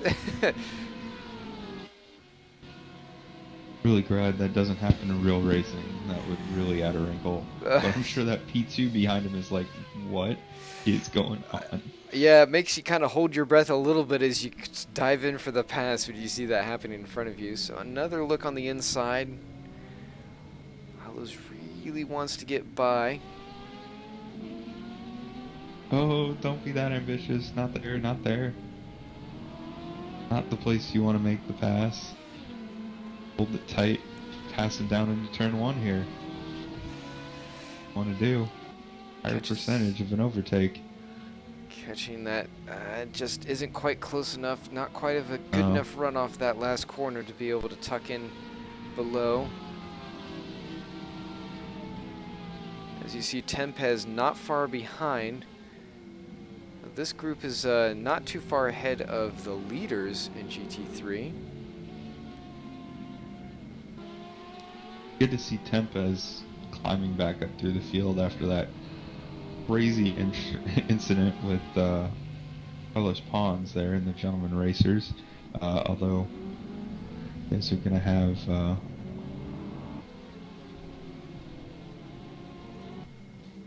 another battle on track with some familiar faces as Yuri Giesen, and I believe that is that Vidal, yes, who's he gets a position just a little bit but heads into the pits to get his stop done. So this is a bit out of sequence, but I think he did stop earlier, and you see Salvazzi now going by.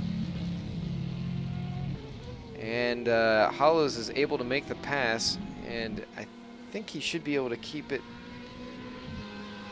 as the Millennial Falcons are fighting back on the outside. That's a tricky zone to hold that position, but they give each other space. That's a good job. And he's still holding the position. What an excellent battle. showing Tempest now right behind. He's able to Yeah, close up. This is an excellent battle we're watching here. Great car control by both drivers. Just doing a great job. And hold your line there, Alex. Hold your line right behind him. You'll get him into turn 1. 3 wide, Up to down the into inside. 1. Yeah.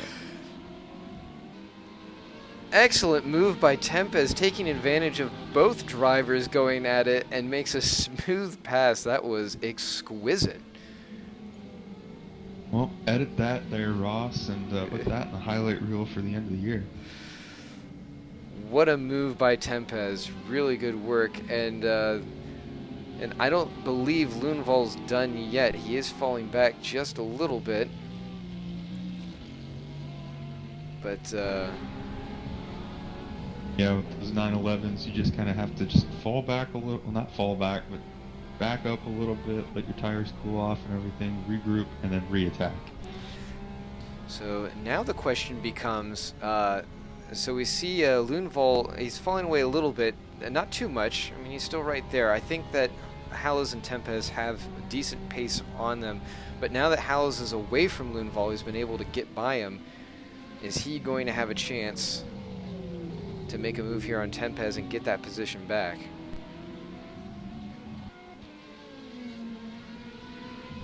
The other thing, if I was Lundvall too, thinking is, I'm going to let these guys race, see if they make a mistake, and see if I can't pull Hugo Tempest on Hugo Tempest and Alex Sallows.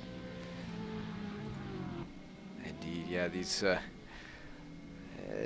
there he goes. Now he's trying to pull the sneaky move up the inside. This is what he's been trying on the 991 behind him. We got a yellow in Sector 3. Who's that? Pons is out and around again as these guys come right on by. Fortunately, he's off the line. Hallows has the move on the inside. Can he pull it off as they go into 1, or will that OSR car be a little bit too much there? He might still hold on to it. Tempest ran wide though. Tempest ran wide on the straight, but that RSR on a semi-full fuel load just turns in like a beauty.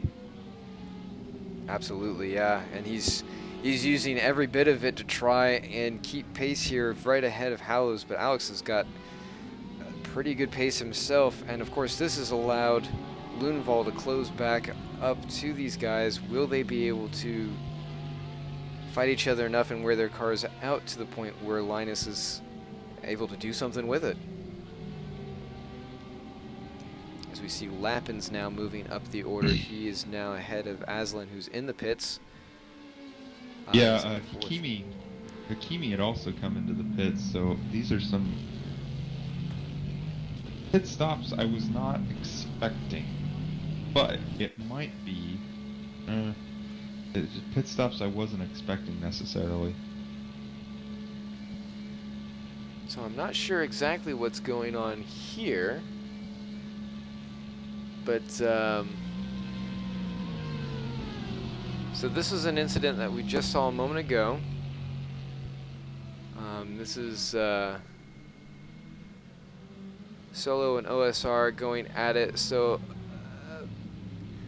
okay, nothing too bad there. And then Solo carrying too much speed, yep, and it's just a knock.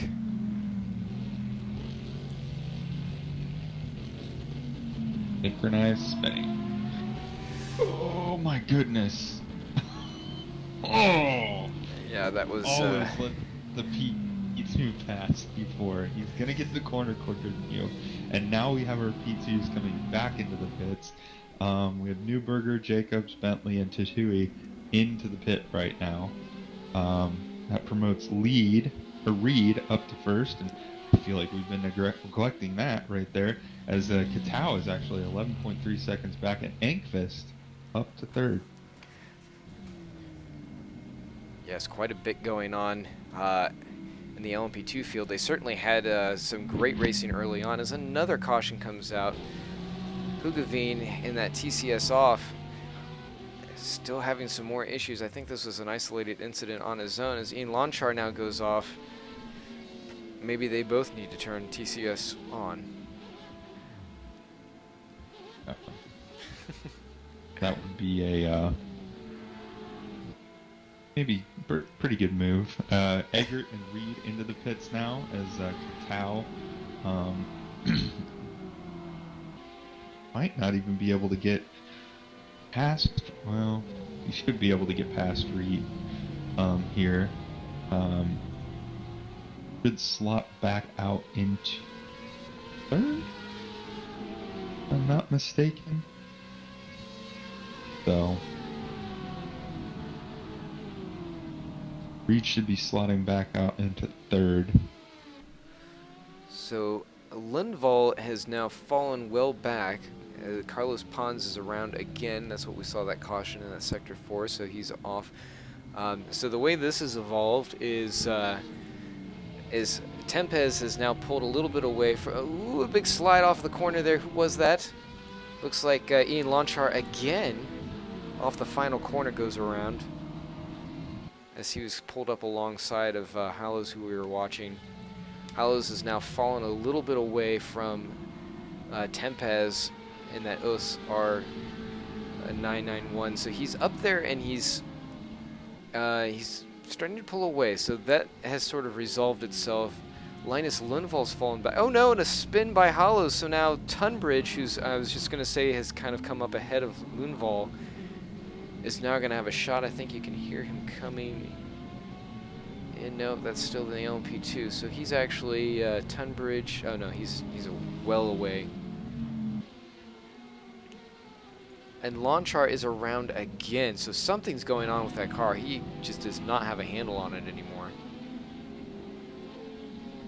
Or maybe, damn it, I can't remember Lonchar being in any incidents really, other than the ones that he's just been involved with individually with himself with spins, but and unfortunately having a hard time of keeping that car pointed in the right. Yeah, something's up. You just took a right hand turn or left hand turn on a right hand corner, so something is definitely up there. As John Nelson coming into the pits had his incidents and tribulations earlier in this race, but yeah, as we'll I guess we can break down the LMP2 order now, because we've had most of those guys come into the pits when we get that back up.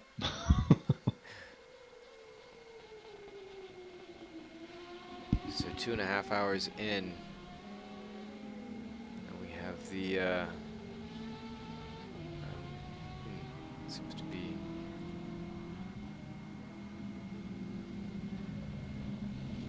a bit of an issue with the overlay here. Got about a 7-sec gap though back to Engquist though. Like you said earlier, you know, I think brought this up, Ross, is that Engquist might had a rocky first, and he's been able to sort of refocus and re-strategize his race, and he's now running up in P2 in the LMP2 class, about 7.5 seconds back from Kitao, but still he's been able to basically come from all the way down. I think he was running at 13th or 14th place at one point in time, all the way up in the second, just by staying out of trouble, running his race, and utilizing strategy to his advantage. And to be honest, that wasn't too surprising, as we see him now come into the pits, and he's going to surrender that second place spot to Reed in that Drillers Motorsport car. But he will fall down to 10th when he comes out. And Santu, I mean, like I said, it's not surprising. He's got pace in hand, and as soon as he got himself unraveled from the or untangled, I should say, from the field at the start of the race, there's no doubt that he'd be able to start putting that pace on. But he'll have to earn it back now as we'll go through these cycles. It'll be interesting to see if he can chase down his teammate Kitao, who's up in first. It looks like this pit cycle is in line with where it should be. Roughly, yeah. might be coming in a little early. Maybe did a short fill on the first one, but the big thing people are going to be looking at is driving time. So we're already starting to see some guys coming in and switching out. McKibben in, have Woznica in. Oh, big spin right there from one of the OSR. I think that was a Corvette, I think. John Nelson Yeah. again. Oh, yeah.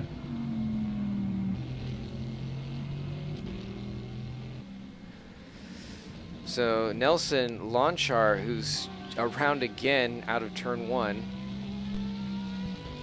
and the TCS off Porsche. I mean, all three of those guys really having some big troubles with their cars and just staying straight. That was really odd. He just turned off the other way. I think he might have tried to catch it, and it just... So he might be getting a talking to by the stewards of, you know, get yourselves together or consider parking it. They're usually not too much like that, but I mean, if you can't even put a lap together anymore, Yeah. That would seem a smart decision if it does get to be too more of a dangerous level here. That shot right there, you can really see the undulation changes in the elevation here at the Istanbul circuit. Sliding across the track. Watch out, watch out, watch out. There we go. Fidel. Solo Racing took a little vacation through the grass of the Istanbul circuit. That could have been a moment. Luckily was not. Adele for Solo Racing down in 17th place, still trying to hang on for hopes of potentially getting up into the points positions. Certainly well over half a race to go, so nothing is out of the question.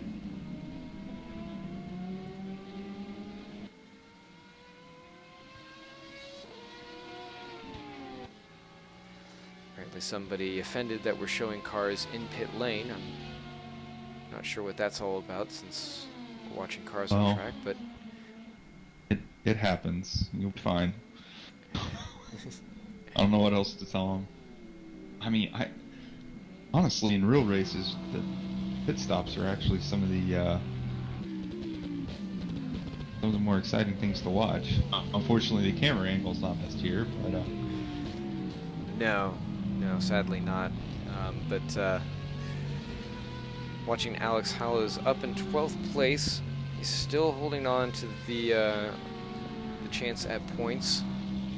He's now a fair amount behind Tempez, but he's sort of holding position ahead of Tunbridge. Alex has not been able to close that gap down really much at all.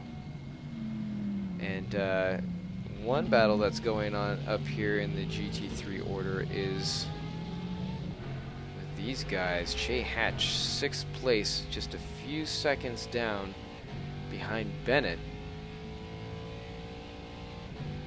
You can't see him right now, but he is just up ahead. As Silvazzi now goes off track, and it looks like he might be over there with Launchar as he comes back on. Yep, stay out of the way. You got to watch for those incoming cars. oh my goodness. Smartly uses the runoff to be able to avoid that. That almost can create a worse situation though when you take such a wide berth onto that runoff. Oh, and there was a little tap there. A little tap. So I'm not sure if Silvazzi had any kind of help.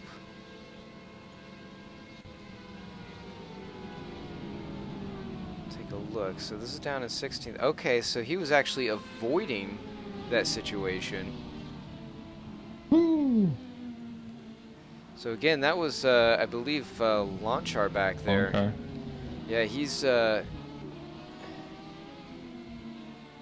that's the kind of thing that as a competing team, you don't want to have that happening, because that's now costing him a lot of time. He's coming into the pits. I don't think he's got any damage. He might, but I guess this is about time for him to come in. So Vozzy's also in. Oh, and we've got Tatuhe now losing a position.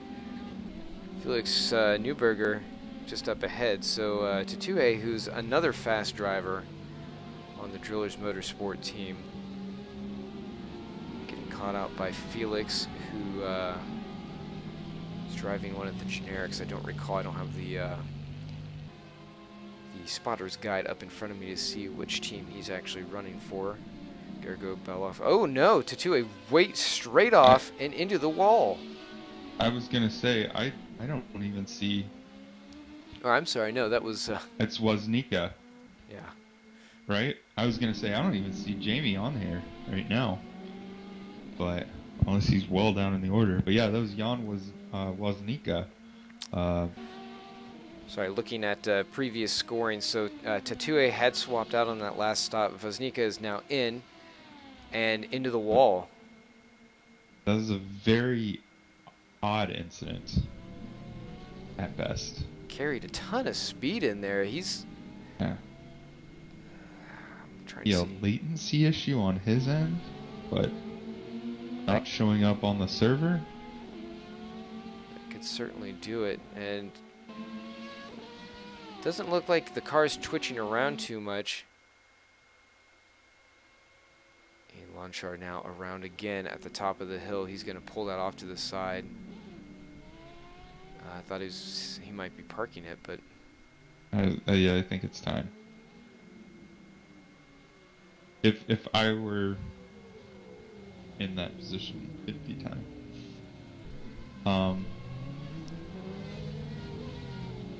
Pascal Eggert having to avoid, so he's now off the racing line. Eggert off, trying to find his way back onto the course. This is probably not going to end well. Oh, that was maybe... It worked. It was odd. Yeah, he was using using an odd way to get back onto the course. an excessive amount of runoff to do that. Lonchar is now coming into the pits, and I don't know what they can do for him, if they're going to do maybe a driver swap as he misses his pit stop. All I can think. That's about all I can think for that, is to do a driver swap. And you know, yeah, it would be wonderful, though, not to just pile on Ian Lonchar there, to do development races and stuff. Maybe there's some other leagues, or maybe that might be something that VSRA looks into in the future, is doing sort of what they do over here in IMSA and the European Le Mans series, is having sort of developmental races, less time, and then you just sort of, work your way up that way, so where you can get some actual seat time in race situations, and sort of work your way up to it if you're interested in this, because I don't want to dissuade anybody, whether or not they have the skill or not, to drive at a top level, but just be inclusive to everybody in that, but sort of be able to place people in the correct skill level, so they're not getting discouraged as well. Yeah, well said.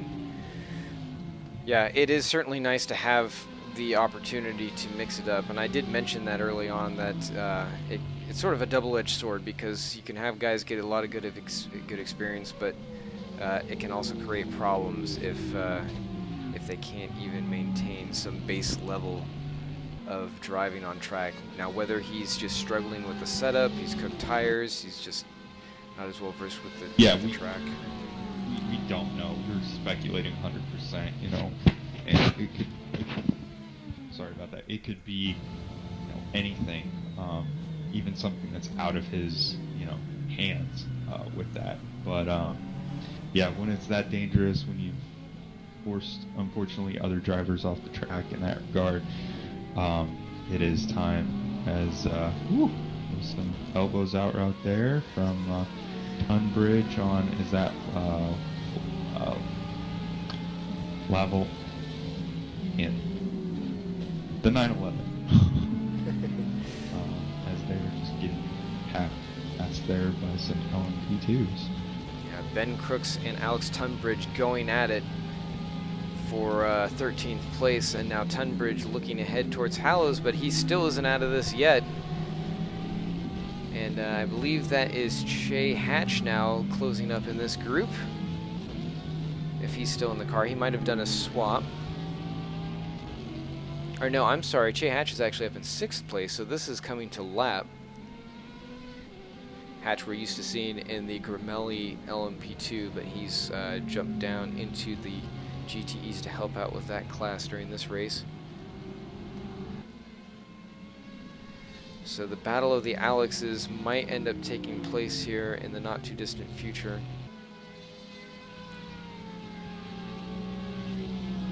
Take a look at Tunbridge's stats here in a moment. We'll see how he's doing sector to sector.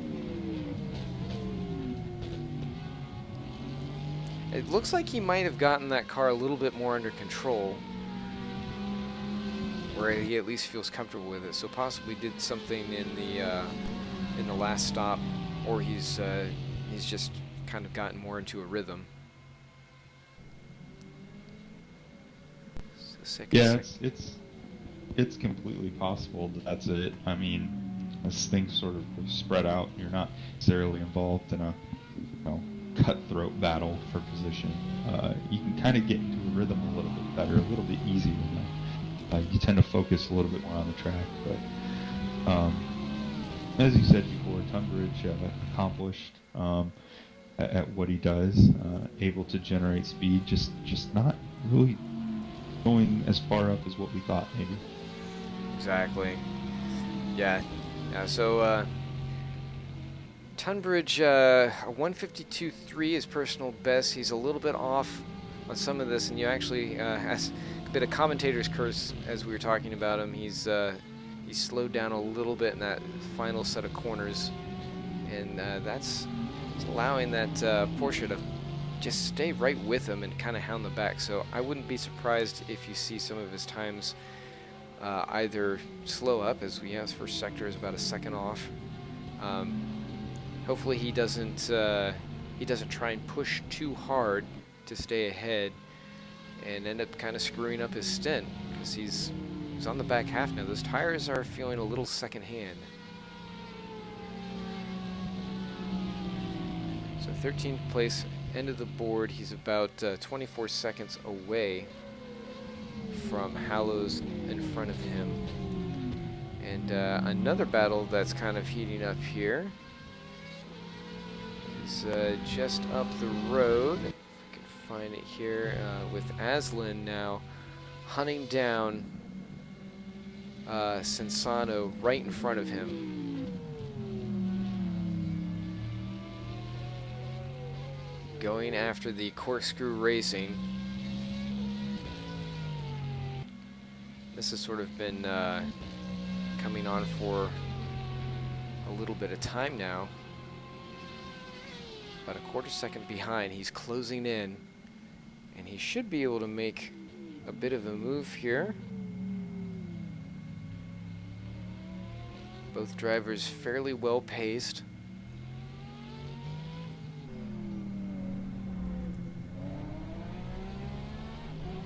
And there's the pass. Manages to just get up the inside, and he's going to get that overlap. Is there any rebuttal?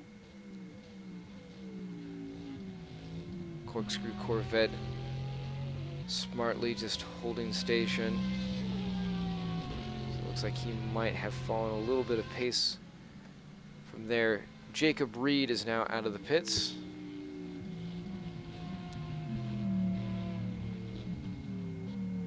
As we watch this GTE battle. So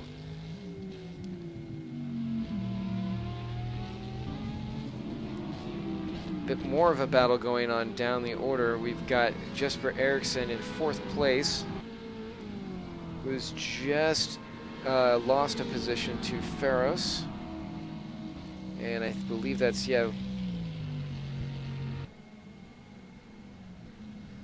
Sorry, Ferris is in the previous run before. Oh no, and a bit of a hit. He holds on to it. So there goes Lappins. Lappins makes up the position. Oh, a little bit of rubber banding. That was very dangerous. Hopefully that wasn't any damage caught to him.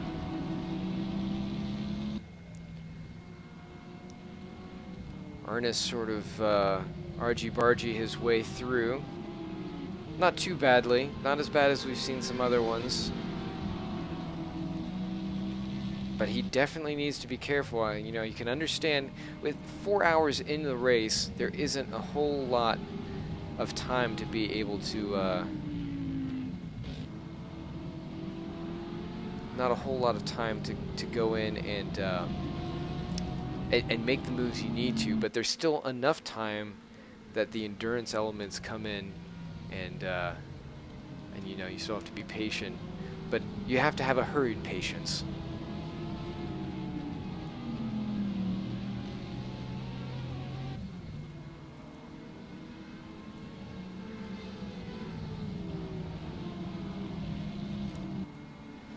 Looks like he's going to fall off as expected. Lappins just has very good pace in that car.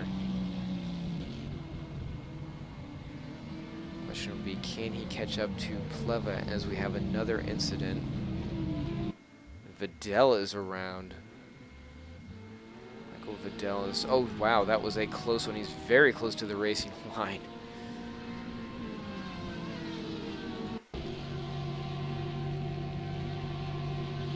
Get a view on that. It looks like Vidal may have been battling, or at least next to, the Scuderia Corvette. Let's take a look and see if there's any contact, or if this was a solo racing, solo experience. And there's a P2 there. Oh no, the P2, I think that was the corkscrew LMP car.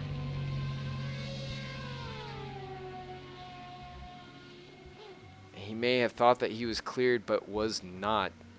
So expect a potential penalty to be happening to that team there.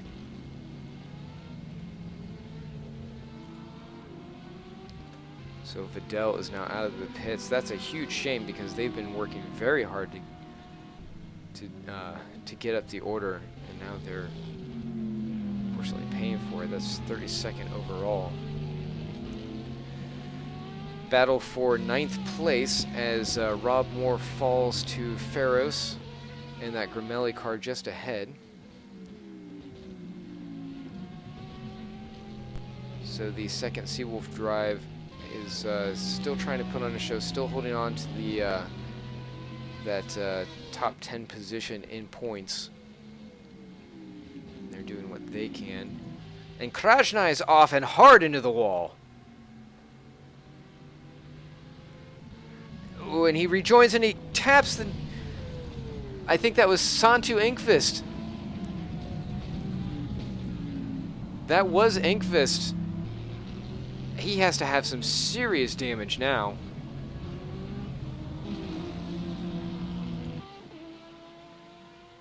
So Krajna will catch that replay and see what happened to him initially, but now he was a little bit over the hill, so looking in his mirror, it might have been hard to catch where the LMP2 was when he was rejoining, but still, he might be catching a penalty based off of that. So here we're picking up Krajna as he's coming through. Okay, so he just got a little bit off and overcorrected and pretty hard into the wall.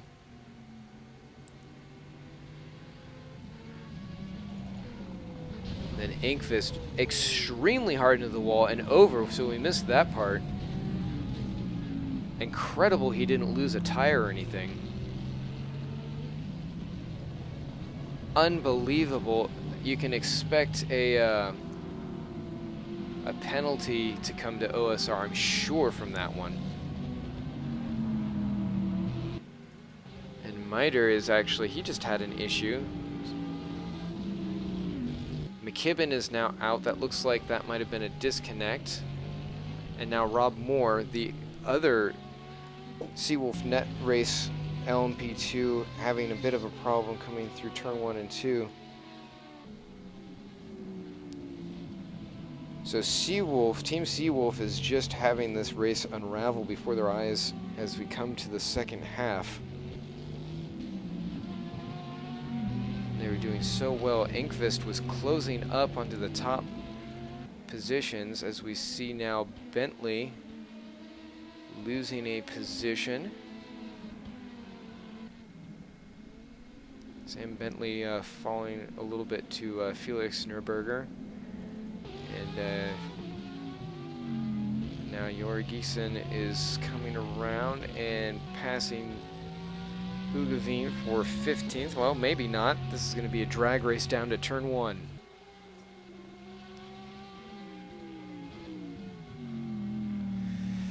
Jori trying to hold that outside line. He does it, but he can't keep the position.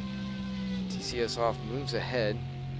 I think Niels is actually starting to get a little bit more of a grasp on that car. They have pace, that's the problem. They can really put some laps together, but they just seem to be struggling with going off. And Vidal's off again. Vidal having an issue as he comes to pit road.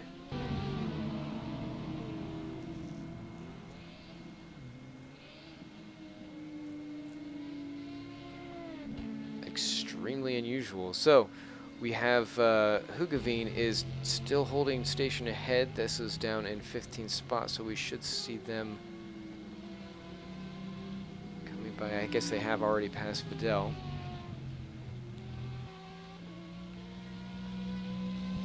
We have seen some pit road incidents where drivers, oh, that was a good run off the corner. And a duck down to the inside. Can Jori make the pass? He does.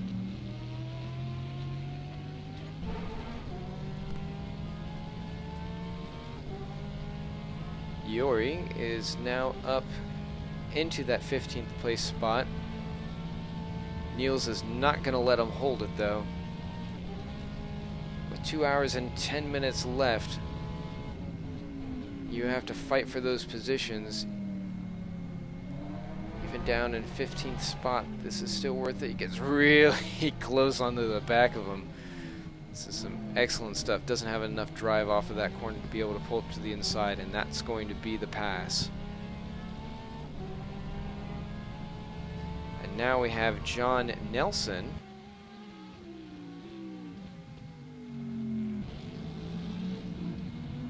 And Alex Hollows is throwing the caution as they come to the last sector. Hollows in 12th place. Going to let Alex Tunbridge, you see him coming around the last corner there. He should be able to come up just a wee bit.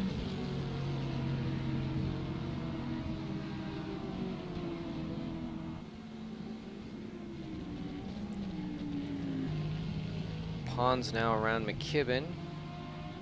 I believe it might be in spot. Oh no, and who is that going around? It's Luke Mader. You saw that happening in the background. Lappin's teammate in the Sim Apex junior team.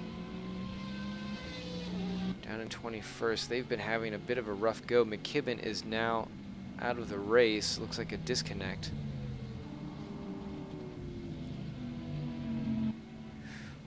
Also, you may have seen it before, but Ian Lonchar has DNF'd. I don't know if he was able to, if he just wasn't able to get his teammate in there, or if he was asked to exit by the director. It's a shame because we know Ian, he has the capability to keep it going, so he must have been struggling badly with that car. I mean, it's very obvious that he was not comfortable with it. He was just having a real rough go and keeping it on track. Ooh, and a big push wide. That, speaking of being uncomfortable, John Nelson now losing a position to Kadoran. Kola Kadoran just ahead.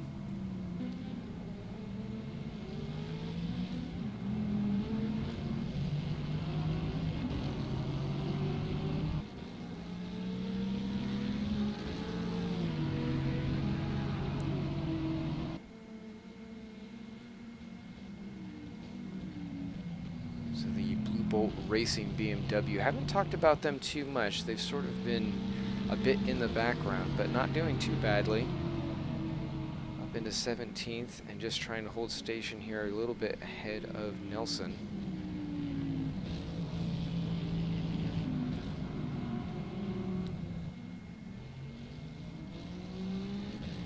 This battle is not over yet.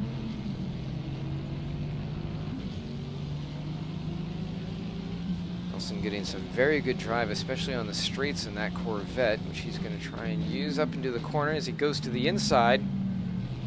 And there's a bit of a bump. Nelson gets pushed wide. And he looked like he might have been giving it back, but he did not, as in giving the bump back, not the position. Pascal Eggert is off again. Looks like he's been able to recover. And Rob Moore loses a position to Jan Vaznica. Mater's around again, so now he's having some issues with that car. It looks like he's sort of going the way of Niels Hugeveen or Ian Lonchar, where the issues just keep compounding. Hugo Tempez is now in. So a lot kicking off as we start to just get to our halfway point. And we are in that window right now where we are going to be seeing the GT coming in for their pit stops. Well, they've already come in for their pit stops, so yeah, this is going to set it up. GTEs are probably going to have to be switching drivers if I'm not incorrect on that one, right, Ross? Yeah, depending on strategy and obviously how some of the races corrected for strategy, just with the different outcomes. Yeah, some of these drivers are going to have to swap, and you see that pretty typically. You're going to do a 50-50 split between most of them.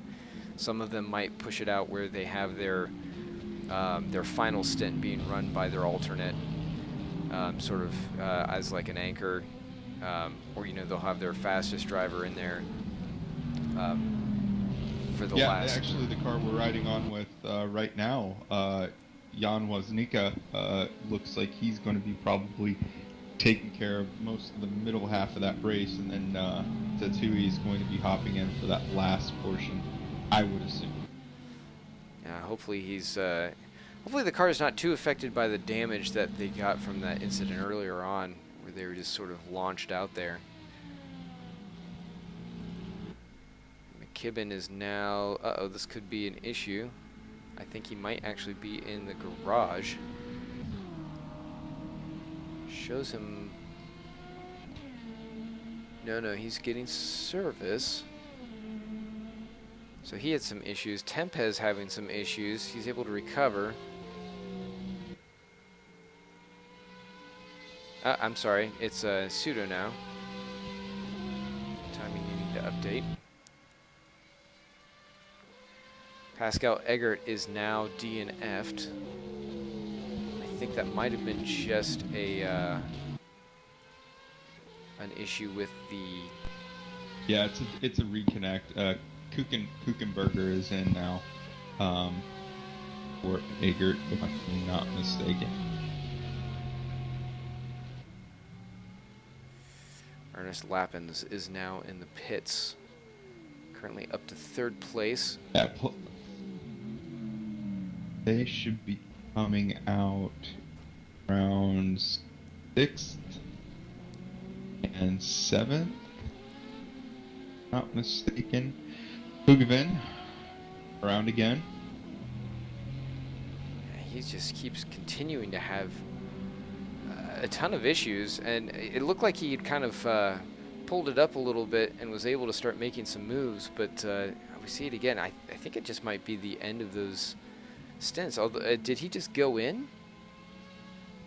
I don't know that he has. It's showing him 16th.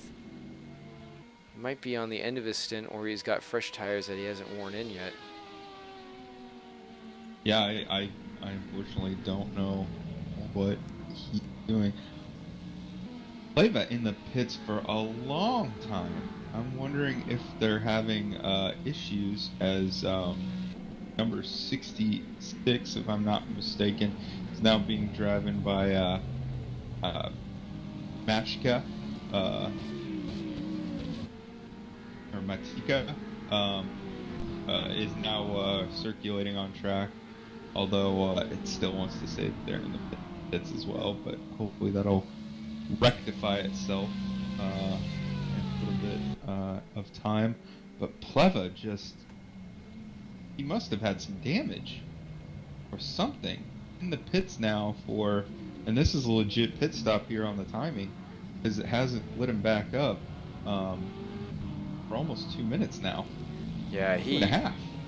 he had an issue earlier when he ended up hitting the pit wall coming in on a previous stop, and then he was caught up in some issues afterwards. I didn't see what was going on, but it didn't look like it was anything major because he was back out driving again when we caught up to him.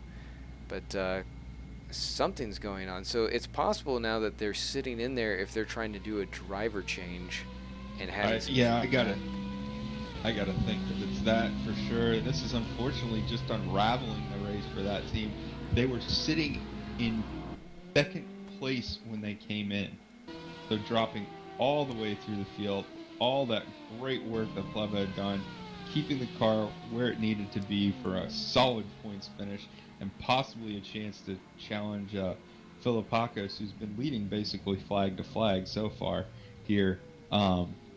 Looks to be slipping away quite quickly. So now that we are at the halfway point, we've got a little bit of time before the P2s start coming in. So Tyler, do you want to walk us through the LMP2 order and how we stand? Yeah, on my sheet right now we have Katui, Jan Katui in that SeaWorld Net Race car as the leader, with about a 10-second gap back to second place, which is the number 20. Let me get my quality away from 60 so I can see the number 20 Reed car, which is roughly about 10 seconds back. Jacob Reed for the Drillers Esports Academy team. In third place, we have Newberger, who has been running earlier in the race. Felix Newberger in the number 13, bottling at Motorsports. Been running around 5th and 6th all day, has finally been able to crack that top 3 and been running in the 3rd position for quite some time, doing a great job. 4th place we have Bentley, the number 22. It's another Drillers Esports Academy car. They are all over the place. Samuel Bentley running in 4th. 5th place, roughly about 49 seconds back, 2 seconds back from Samuel Bentley here is Jacobs in the number 28 Sean Jacobs, SMR Corkscrew Motorsports. Love the livery on that car. Great job, guys, there. In 6th place with a driver swap is I believe is it Joey Brolick? Yeah. Yeah, Joey Brolick. Great job there, Joey. In 6th place, number 21, Drillers Esports Academy driver. Number 7th, and just coming into his pits, is Dionysus Faraus in the number 808 Team MRTI Gramelli car. I know Dionysus raced with Rookie Monsters there in a bit. He's actually being passed up to 7th now as Jan Wozniak in Drillers Esports Academy team. In 9th place, well now 8th place now, is Moore. Number 47 Seawolf Net Race Motorsports, Rob Moore. And then we'll go to 10th place now because Farios is still in the pits. We have Mackenzie, number 10, or in the 10th place. Matthias Mackenzie in the 3rd Seawolf Netrex Motorsports race. Rusinak is in 11th place, the Drillers Esports Academy driver, racing number 18. And in 12th place we have Pons. I believe that's Carlos Pons, the Gentleman Drivers LMP2 entry, who had a close moment there, and another close moment actually on that same part of the track with the GTE car earlier in the race. If you didn't see that be sure to go back and watch that. But they've been putting on a very good recovery drive there, so great job to Carlos Pons and the general drivers team. And then DNF we have, and actually I'll have to have you take me through that one there, Ross.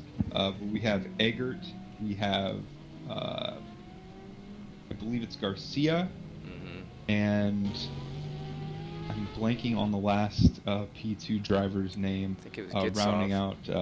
Gitsov, I think. Right. Yeah. Rounding out the P2 build, as we actually have our leader in P2 coming in, so Katao, he should be coming out roughly around, it'll be right around 6th and 7th place. A big chain of P2s coming in. Sorry to cut you off, but yeah. No. Yeah, go for it. As Reed, who took over the lead when Katao came in, has stayed out. So he's going to try and effect an uppercut if possible on these guys. But yeah, Katao, oh wow, I was way off on that one. Katao coming out in P2. Good thing I'm not making the strategy call for that team. I was going to put him at around, coming out around Brolek. But these guys will drop down to pass where Joey Brolek is running for the most part. If I'm not mistaken, they should be coming out right around P6, P7 around there. So Brolek and Wozniak will be going up to P3 and P4 respectively, if my calculations are correct, which I hope they are. I think maybe you were, when you were making those predictions, you were anticipating everyone in P2 to start coming into the pits. Yeah, no, well, I had calculated for how big of a lead Katao had there. But yeah, and how, I guess, far back, now Joey Brolek, yeah, right about around there. Much they had sort of dropped off the pace, I guess. Now 100, is Luke Mader having some issues there in that number 65. They're down in 20th place in GTE. But yeah, no, I was right about the other ones, just wrong about Katao. But yeah. But Reed will be coming into the pits here. Or he is into the pits about 40 seconds into his pit stop there. Katao should be coming by him though. But Reed will effectively hold on to a net P2 after his pit stop service is complete. We can see Katao, yeah, going through now for the lead. And Jeff Closey now is Closey's just kind of sitting offline. I'm wondering if maybe he doesn't have his clutch mapped. We've seen that happen before as he's just slowly coming down the hill. That's been a trouble spot all day for drivers. Yeah.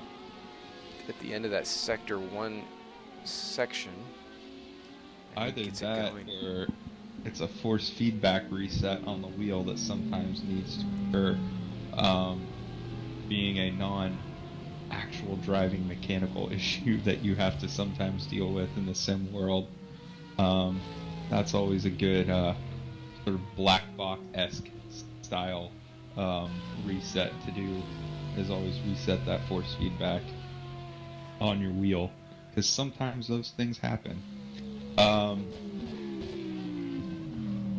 surprised Katao is still in that car, actually. Yeah, it's so that might be one of those strategies where you run your allotted 75% as the as your stronger driver, and then you just you let your final leg kind of bring it in home, either hoping for attrition, so that, or just the field spreading out, so that way there might be a few less issues. Maybe there's enough of a gap ahead or behind that there isn't that pressure, so drivers can end up being faster by just having less pressure.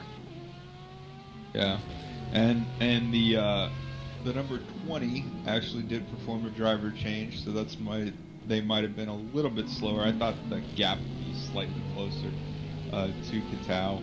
But James Zubia is in that car, and James is a very quick driver, so I'll be interested to see what he is going to be able to do on this tricky Istanbul circuit.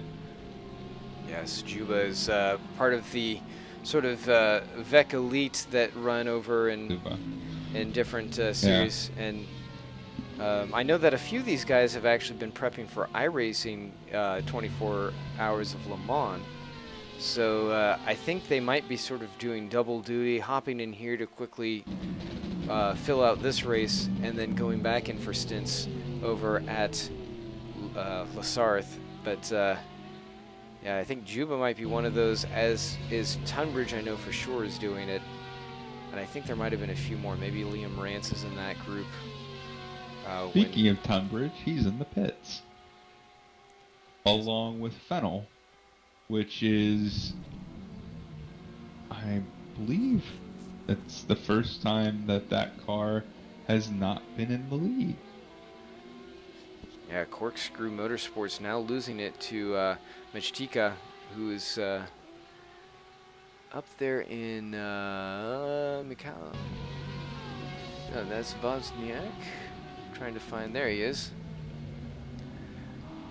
Przemysław Majtika, who's up there for the Sim Apex racing team. So he's actually swapped in for Lappins, who had been crushing it up through the field. I think he's gonna have a pretty decent lead on the rest of these guys. Reinert is the only one behind. That's for he's swapping in for Che Hatch for the Gramelli. Well, actually, oh, sorry. Go ahead, Ross.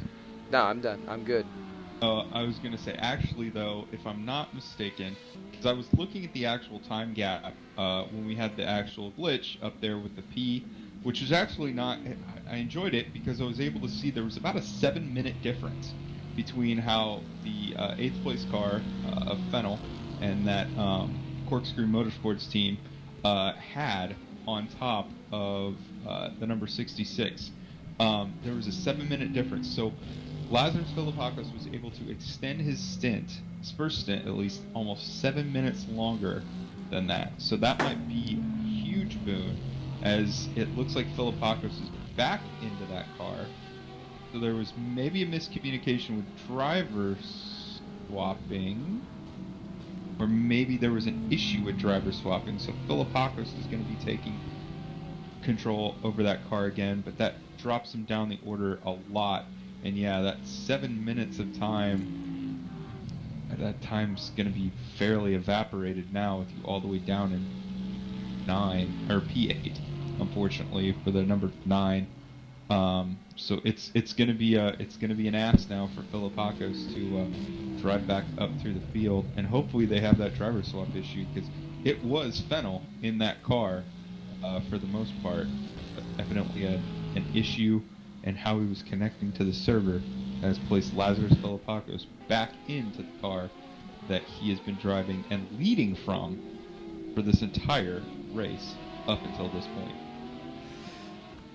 Oh, banging there with Ben Crooks. A battle for 10th right now. Yeah. Millennial Falcons. That is quite a name. Yeah, it's that's a good job by them. And this battle has been going on for a little bit. Unfortunately, timing not showing this properly. But Fortunately, Josef. Go ahead. Sorry, Ross. I was just going to say, this is with Josef Frederick-Sudo, who's just been going back and forth. I was just going to say, I'm sure those Millennial Falcons are hoping to have be a couple parsecs quicker than what they are on track right now, but plenty of time to sort that still with an hour and 48 minutes left in this race. As Ross stated earlier, we have gone over the halfway point, and Philippakos back into the pits, so that's pretty much day done for the win, at least for that team, unfortunately, as we have Matthias McKenzie around in one of the Seawolf Net Race cars, and I'm betting that was with traffic. I'll be able to pull that up here in just a second and take a look. But yeah, this is we'd actually had a bit of a reprieve from some of the crazier action, as there were just a lot of yellows in different sectors, and fortunately we've a bit away from that, but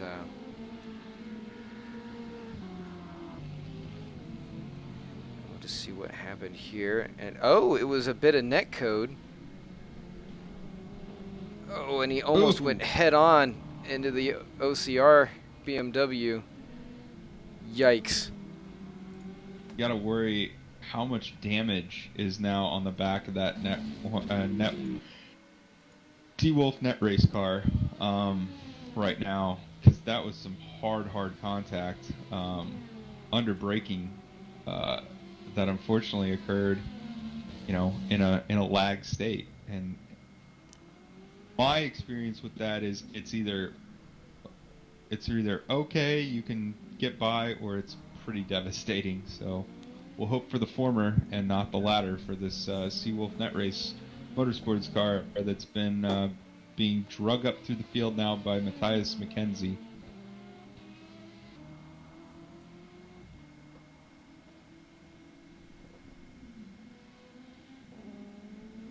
Just watching him go through here, just watching some of these sector splits and seeing if there are any of these crazy battles right now. Nabil Aslan for actually I don't have the I don't have the spotter guide up to look at the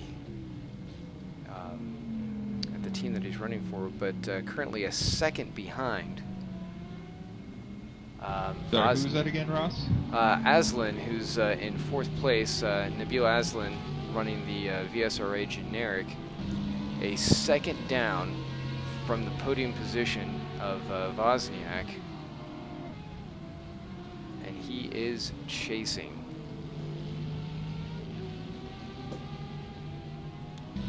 Yeah, a bit of a question what team he is driving for right now, but Aslan's had a good race though this entire day so far. He started out farther down in the field. I think he was around just around the top 10, moved up into the top 8, 7th, 8th, 6th, 7th, and 8th about the after the first pit stop. Sort of stayed there through the second pit stop, and now they've done a good job to keep up there in 4th. And yeah, they've done a great job with that car. And honestly, Aslan, I can't really remember talking about him a whole lot, so he's been fairly incident-free. Whoa! Oh, big spin, big punt. P2 GTE, tale as old as time. Unfortunately. And was that Matika or his mate? I think it was, yeah. Yeah, it's the junior team for that BMW Sim Apex car. Just pulling that up now. We'll see what happened there. If that was one of those incidents. So it looks like that's Corkscrew up behind as they come up the hill. And oh, so that was on his own actually. Ooh. Really? Yeah. Yeah, so he well, then I apologize to the Corkscrew team, because that was a great bit of driving. The way the smoke looked and everything, I could have sworn it was a P2 getting in the back of a GTE, but yeah, just kind of lost it up there at the top of the turn. Top of the hill during the turn. Yeah, that was it certainly had the makings of a class clash, but they fortunately were before. In the same spot, we got a big pile up. So that's Fennel. And that's too bad for that team. So I believe that's... Sorry, go ahead. No, I was just going to say, just absolute domination by Filipakis in that car, and just to have a driver swap issue to where Fennel was just not able to get into the car, cost them another lap to get him back into the pits to get the swap done, and now he's so far back into the pack, you know, in a place that probably thought he was going to be for the first 2 hours of this race. So watching the replay now, he gotten into the back of him, and then that I think, is that the Gramelli Corvette that's just slinging around in the background? He's just sort of an innocent bystander in the thing, just trying to avoid the situation. Why, when you get into a spin, you got to stand on those brakes, and if you release those brakes and start to roll forward, obviously you don't want to kill the car, but at the same time, you got to stand on those brakes and keep that car where it is, because you don't want to get into a situation like that where you inadvertently tap somebody and take them out. Looks like Crooks is in the pit. Wozniak is out.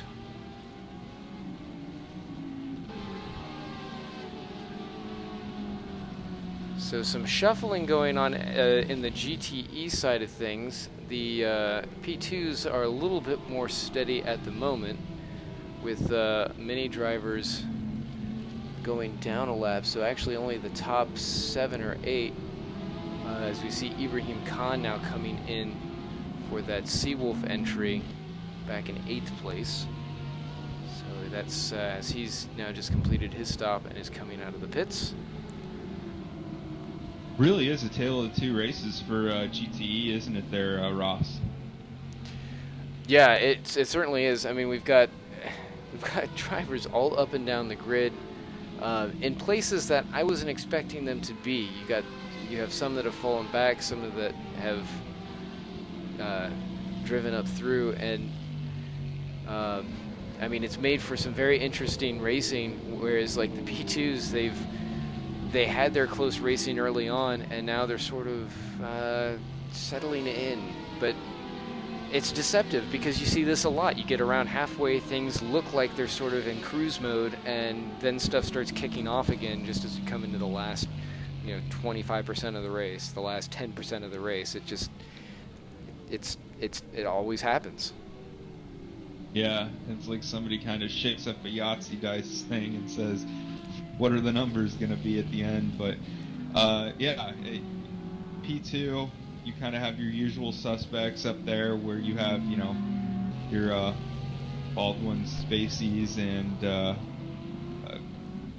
I'm drawing a blank on the other guy's name there. But yeah, your Katao, yeah. If you don't know what that movie reference is, kids, watch it. Tell me who Kaiser Soze is at the end, and we can talk. But yeah, you have Katao, Zuba, Robbins, Brolik, Binsberger, all there up at the top. If Jan Wozniak hadn't had a strange off semi-early in his stint, when he just did a switch with co-driver Jamie Tatui, he would be probably up there in that mix as well, as Wozniak is in the pits, actually, which it's roughly about time for those pit stops. I would have thought they would have been able to push it a little bit longer. Very interesting. It seems to me the P2s are coming in earlier than what I would expect normally, but we'll see how this shuffles out. Now, some of that could come into play where, because with the way that the P2s are set up, they're around like 40 minutes or ish for their stops. Some of them, if that doesn't align quite right with the way the end of the race is, either because of circumstance within the race, you can really change up your strategy where instead of doing like a short fill at one point, you could do a longer fill. Or, and vice versa, and try and, like, maybe if you're going to do tires on both of the next stints, just try and maximize tire life, so that way you can go full attack mode in both of them, knowing that you're going to have to come in anyway. You can spread it out a little bit more, and just hope that the race kind of comes to you and you don't get caught up into anything or somebody else's strategy doing something goofy like that. Now, my question with that is, Ross, is with the tires and how they're allocated here for this. Do you have is it separate fueling between tires and fuel when you put that into the car? The way that they have it set up? No, okay. It's concurrent. So it's simultaneous? Yeah. Okay. Yeah. Yeah, that could be a possibility. To me, if there's no separate penalty, akin to more the WEC style, or European Le Mans Series style regulations, where you cannot refuel a car, while changing tires, they have to be done independently of each other. I would just say slap on tires every time, because the time penalty should be roughly negligible on that. You'll always be putting in more fuel, unless you're short filling toward the end, which then you might think about double stinting at that point, the tires. Right. As we have Luke Mader coming into the pits after a spin at the penultimate, well, in between the penultimate and ultimate corner on this track. And that kind of what you're saying about double stinting the tires, that's where you can go back and say, well, you know, if we know that coming to the end we're going to have like maybe a half fill or a 3/4 fill, that's where you can go in and say, okay, let's split this up. Instead of going the full fuel load, we'll do it a little bit short, save a little bit of time in the pits, and just take tires now and get, you know, just really work them, knowing that we're going to cut this stint short by, you know, 5 laps or something like that. And then you're going to do the same thing on the next stint. And hopefully that will be enough where you can go full 90 to 95%, 97%, you know, whatever your driver's capable of for a good part of that stint, and maybe make up some time. And you see that with some of these guys where they'll do that. They'll just be a rocket in the end of the race because they switch to that strategy.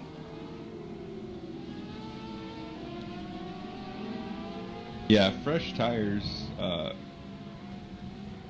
are work wonders. I like the variability that has, but I do wish there was a little bit more flexibility to where you did see teams thinking about double or even triple stinting tires. To me, that would open up a whole new strategy element, especially in longer endurance races, where there's, again, I'm not going to give too much away, but there's some things with the P2 that you can do to make that a very viable, very effective way of setting up your car and running. Speaking of effective setups, Jan Vaznica has now run the fastest lap of the race with a 140.8. Down in 7th place, they're still about 40 to 50 seconds away from Dennis Wayers, who's Bodily Motorsport. This is a new team I don't remember seeing before. I would say those repairs to the Drillers Esports Academy car that Woznica has have worked. So yeah, that's setting in a fast lap for sure. Very strong indeed. It's also going to be a fast lap. He's only 2/10 down in the second sector, so. Oh no! Young Pokorny. That's a beautiful car, by the way. Great job on the livery there, core team. But not the way they wanted to show it off. yeah. Not exactly how you want to make that car visible, though. Hopefully he's able to get that going there. Interesting to see what happened to him. We will have a replay up for everyone to see here. I'm sure they'll be thrilled to catch that. But yeah, that's I'm not exactly sure where that is. It looks like it's almost out of that one trouble spot where we've seen some drivers having issues off of that turn, coming downhill into the last little bits. So it's sort of an odd spot that he would be well off over there, though. Just waiting a little bit longer on the restart, and I think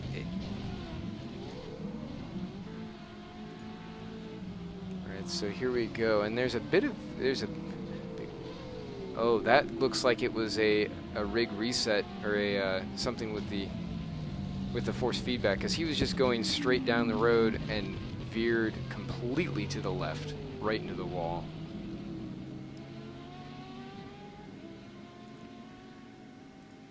Yeah, it was definitely an odd incident. Probably something with force feedback. Or something with the wheel. A very good guess, and unfortunately it looks like that might be the end of the day, or at least a very lengthy stop for that team, unfortunately. As we have the driver who is currently in third place, Aslan, into the pits now. I'm assuming he's going to be switching out of that seat, so this might be a longer than usual pit stop for that team. I would put him right around, coming in right around, yeah, I was going to say around 6th, 7th place. So, and that'll be Alistair Young into that vehicle. Yeah, you called it. So there's a swap.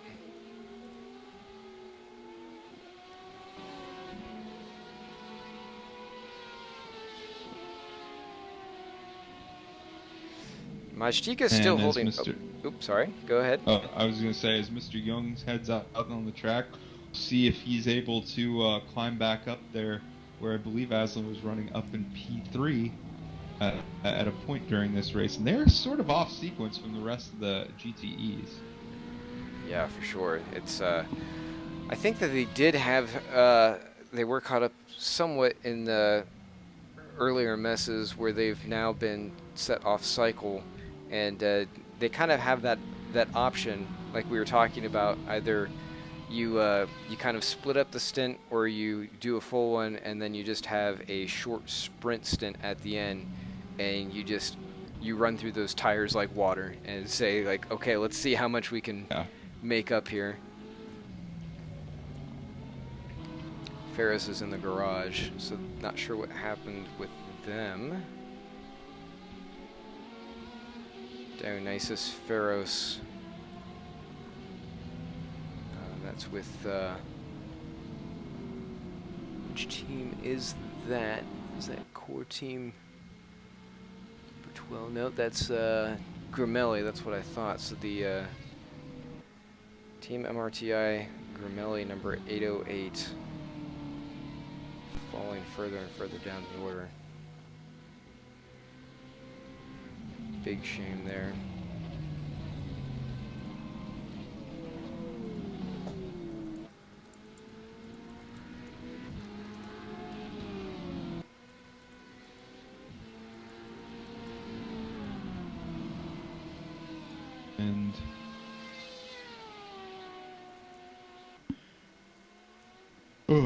And yeah, so we'll give you a quick full field rundown here of the GTEs, as we haven't done that in a while, or at least the top 13, which I have in front of me right now. So big spin. Oh, Alistair Young. Oh, that was going so well for that team. Aslan had gotten that car so far up, and nothing away from Alex Young there. Oh, just a big spin, and unfortunately all that work is going to be for naught there, as he's probably going to have to come into the pits and unfortunately come back in for some service, losing a lot of time. Full field rundown, we have Matika in first place in GTE, Wozniak in P3, P2 for Wozniak, Reinert in P3. My GTE resets, I will get you that. Jones in P4, Klosa in P5, Hakimi P6, Young right now in P7, but we assume he's going to be pitting in from that. Barclay in P8.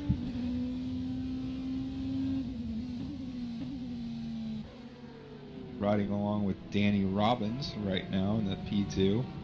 Now with Sam Butters. But anyway, Barclay P8, Fennel P9. This was a car that was actually leading a majority of the race, but unfortunately had a driver swap issue, which put well back down in the pack. Riding along with Joey Vrolik there in P4. Fredericksuto, P10, Laumann, P11, Crooks, P12, Decline, P13, Sarasi, P14. Still riding with Joey. Brolik on screen there as Peter Schoenman. Schoenman has taken a very wide sightseeing tour there off of that high-speed corner. P15 Hire, P16 Rainey for the GTEs, and then P17 is Krasny, P18 Butters, Porkinoy, or Pokorny, unfortunately for the core team, is DNF'd. So that'll be the end of that team's day, unfortunately. Below is P20, Cirque 21, and Longcar DNF'd the car in P22. And that'll run you down on the GTEs. And what they're doing in their class, as we are riding along with the Corkscrew Motorsports Jelle Binsberger, and riding inside with him, Mike Racing on the wheel wells there. But Binsberger right now, 5th place, running well. You can really see this rapid elevation change here on the track, and this corner that we're coming up to is the corner we've had most of our incidents at outside of turn 1. Very difficult corner, almost blind corner going downhill, semi-reminiscent of Laguna Seca's Corkscrew in ways, just sort of an opposite turn. You're taking a left or right hand turn into there instead of a left hand, as we have the GTE of Hakimi into the pits. We're expecting a driver swap on that car, as Hakimi has been in for a majority of today's race already, but that car currently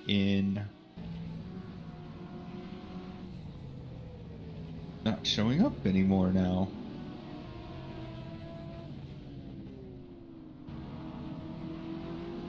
But Hakimi was running in, I believe it was 6th place earlier, so that car is probably back out on track as this is cycled through.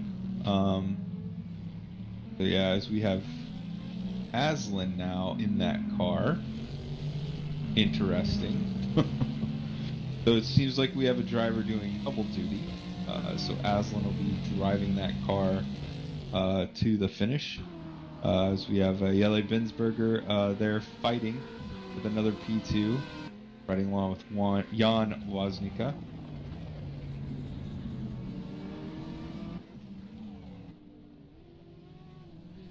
Be a tall order for Aslan for sure. Ibrahim Khan right now in the 47, putting a nice move on the GTE car, although running wide. Don't bring it back onto the... Woo, Ibrahim. That was a bit close. Bit close there.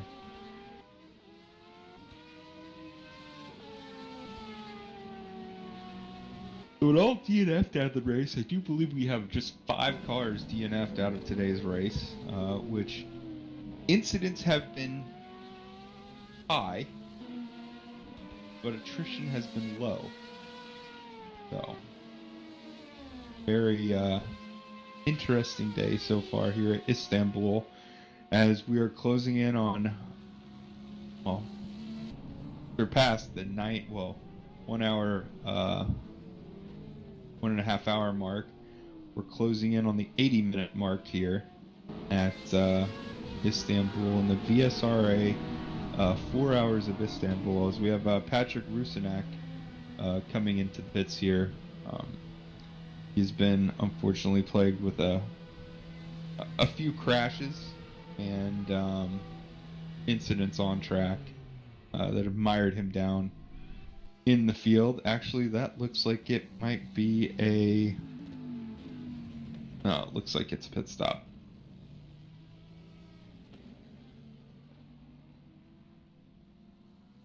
riding on board with him as they're completing service on that car.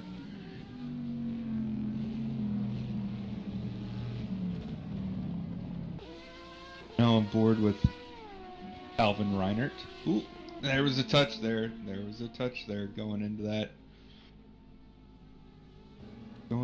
corner, and they're doing a driver change. That Rusinak car. And that's what's maybe taking a bit of time. You're riding along with the 11th place gentlemen's drivers with Carlos Pons.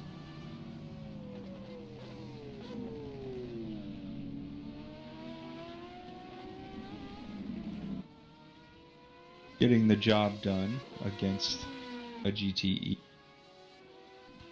Porsche 911 RSR GTE.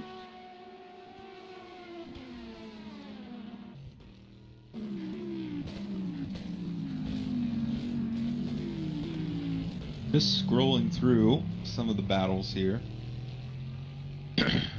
Alexander Jones, Night Racing Corkscrew Motorsports.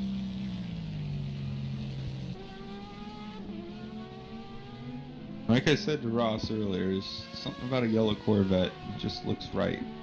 We have Porsche up ahead running wide as Jelle Binsberger is going to be closing on that and passing that car probably in the next succession of turns. Jeff Closa.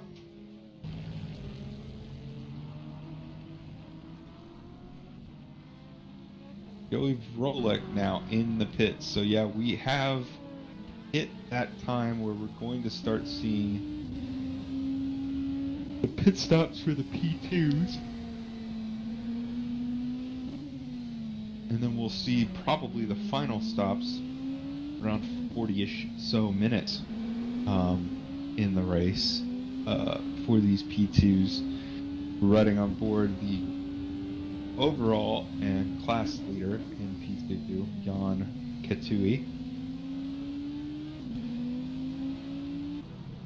Or Katau. Running for Seawolf Net Race Germany team. Doing a great job. The story of his race, so we have Nico Barkley in the DDoS Racing. And Nico is a known Nico for a bit, and Nico is quite an accomplished 10-topper, our GT driver to boot. So you're looking at that car very, very closely as the race starts to draw to an end, as that right there might be one of the cars on the move toward the end of the race. Meeting at Corkscrew Motorsports, Matthew Fennell.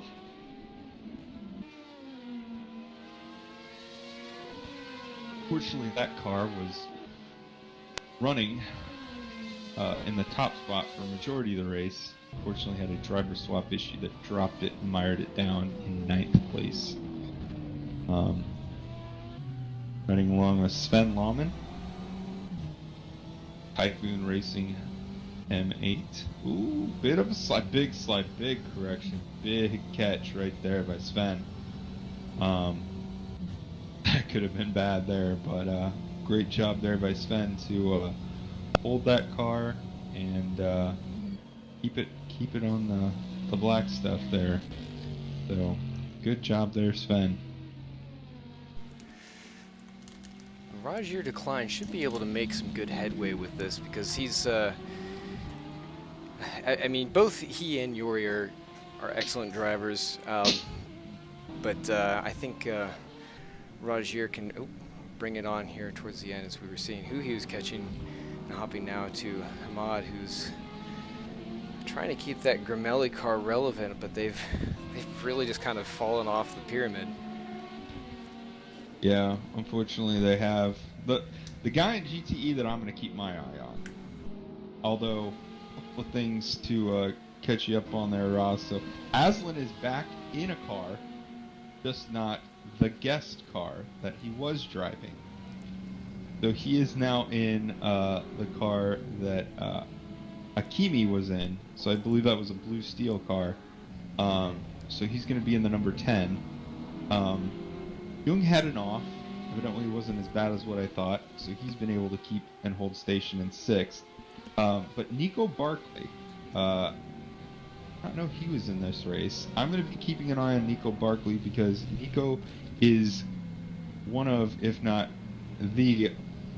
one of the most accomplished PTE racers out there. So definitely going to be keeping an eye on that and seeing if he can maybe catch up and maybe get a top 6, maybe a top 5. We'll see. Not a lot of time left here. We're under 80 minutes, coming up on 75 minutes left in this race. But it'll be very interesting to see what he can do. Seen him race in a lot of series, and he's always been phenomenal. Yeah, I was expecting Liam Rance to actually be in there, but now that they've slotted Barclay in, we should see them really strive up the order. 8th place currently, and about a 30-second gap behind, but that's coming down. Yeah. Maybe not a podium, but they should be able to make up maybe a position or so before the end of this thing.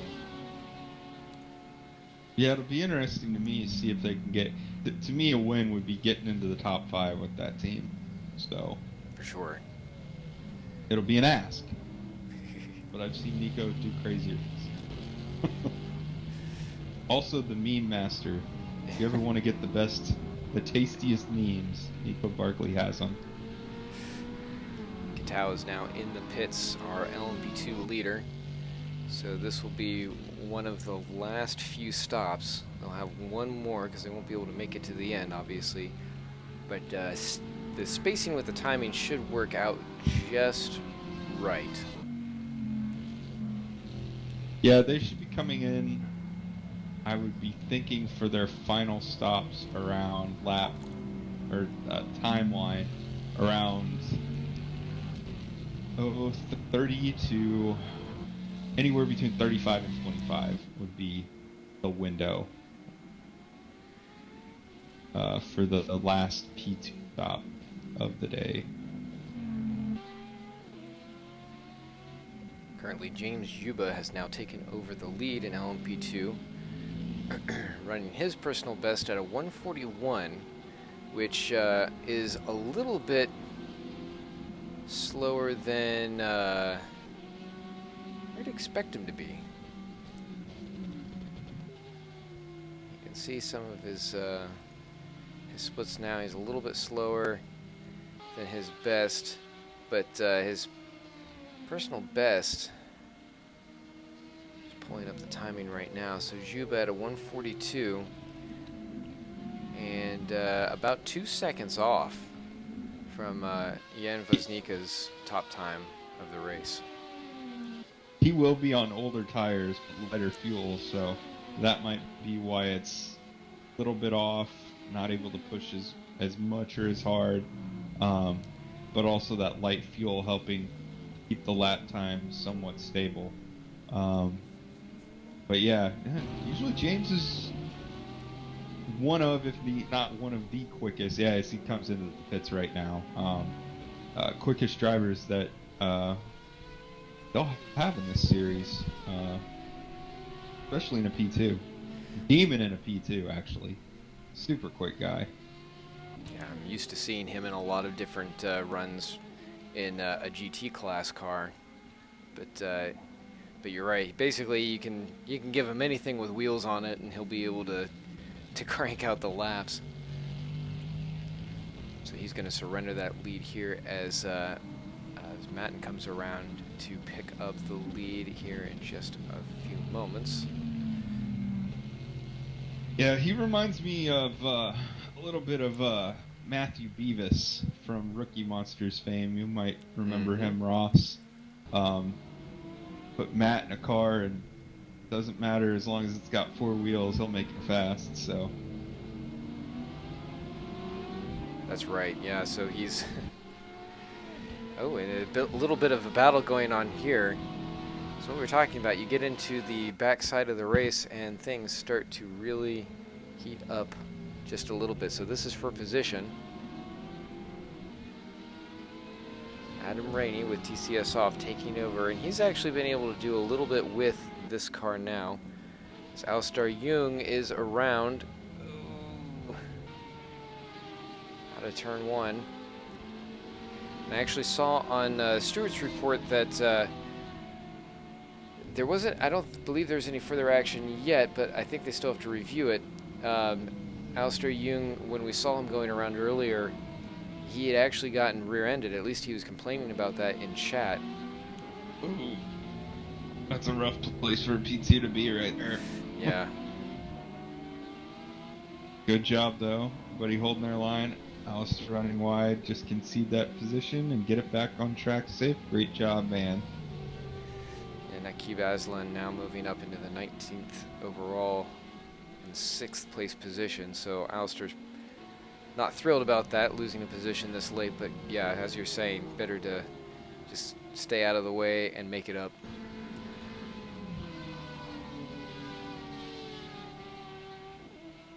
Oh, we've had Schoenemann in the yellow LMP2 DNF. There he is. Or Schoenemann. Sim Apex Racing Team. This battle is not, well, I was going to say not over yet, as Krajnai and Rainey were going at it, but as you can see, Krajnai goes into the pits and gets his stop in. Are they going to have to come in for another stop? Because at an hour and 10 minutes, that's going to be really pushing it to try and make it to the end. I don't know that they can do that. Yeah. Yeah, you'll have to be saving some fuel for certain. Unless they're short pitting. True, if they've had their stints screwed up, then that could certainly be an option for them. Sarazi now. Oh, okay, here we go. Sarazi and Rajir Decline going at it. Decline getting forced wide, not happy about that. Enter safely, boys. Oh, entered with a little of aggression there. Yeah, the blood's turned up as they're going through now. I was gonna say, who's gonna be the bigger man and who's gonna be the smarter man?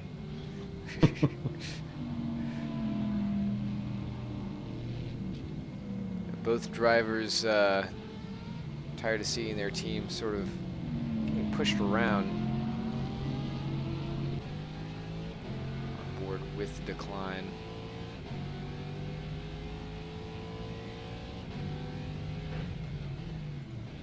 Joey Vrolik now is losing a position.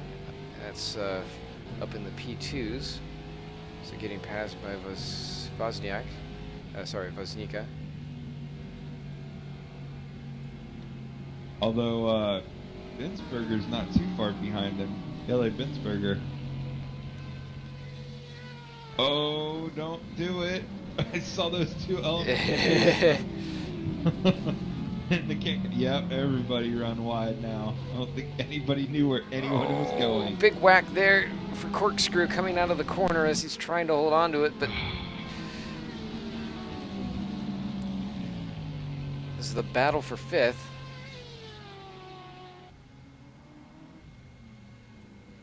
Oh, that's a pinch. Oh, don't pinch him. Oh. Yeah, this is an amazing battle here. Is Yele Binsberger and what is it? Joey Vrolik now just back and forth, and in traffic. Again, this is the type of racing you kind of want to see, but at the same time, you just don't want an incident to happen. So, and Binsberger having a lot of patience. Yeah, that's right, boys. Get through that traffic and then Once you're in the clean air, that's when you can have the fight. Now, will Yelly be able to bring that fire back on? He's holding right with him, so he's not letting him get away. I think the biggest thing that Yelly can do right now is just follow along, get your tires back down into good temp range, and then attack.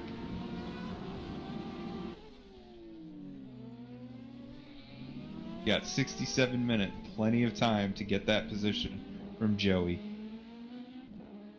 Oh, Joey, nope, that's Carlos Pons.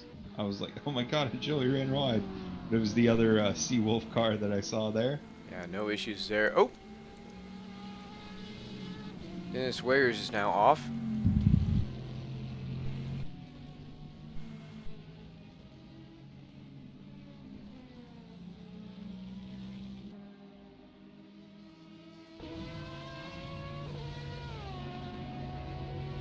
Oh, that's too bad for them. GTE Dennis was leader. having a good race. Still holding in Yep. 7th. Good call there to Ross, the GTE leader, in the pits now. He should come out round P3. Rolek with that big slide that corner, but able to hold it. Yellow's gonna have a run. Is he gonna? Nope. Wasn't able to get close enough.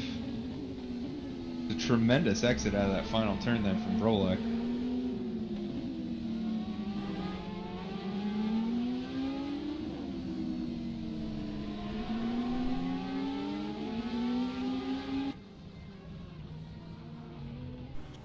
We're gonna have another split around these GTE traffic cars.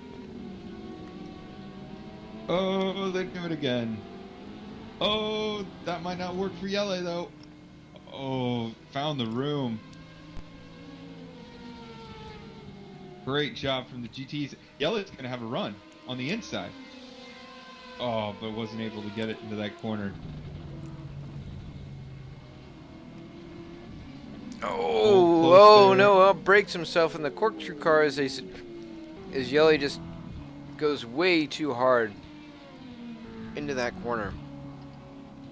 That's unfortunate there. Yeah, that's really gonna gap it now from Bensberg to Brolek, and I mean Yelly still has time, 64 minutes left.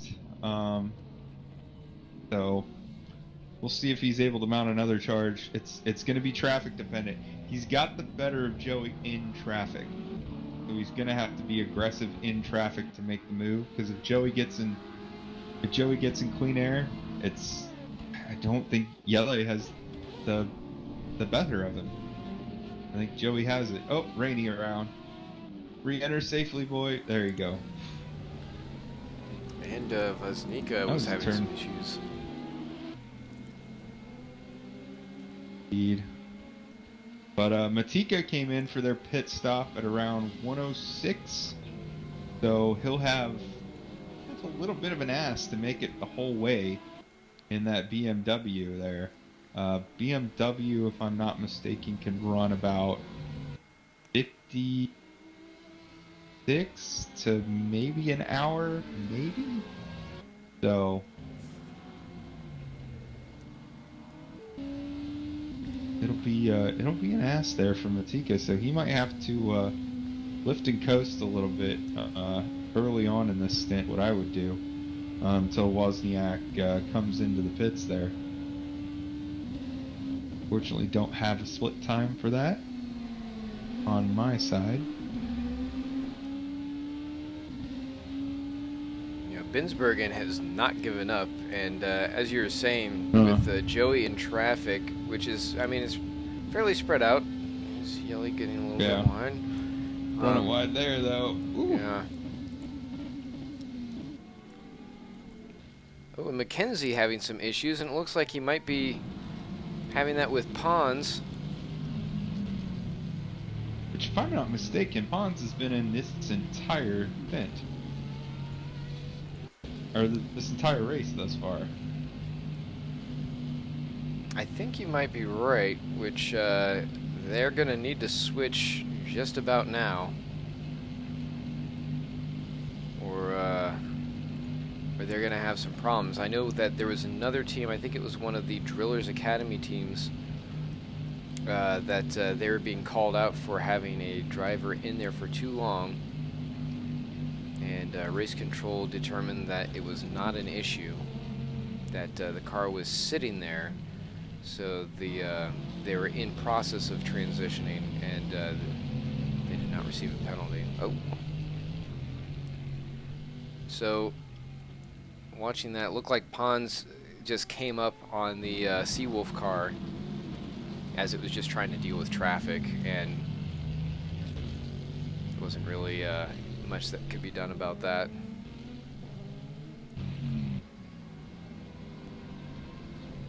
Grego Balov is, again, just really having a bit of an issue in that BMW.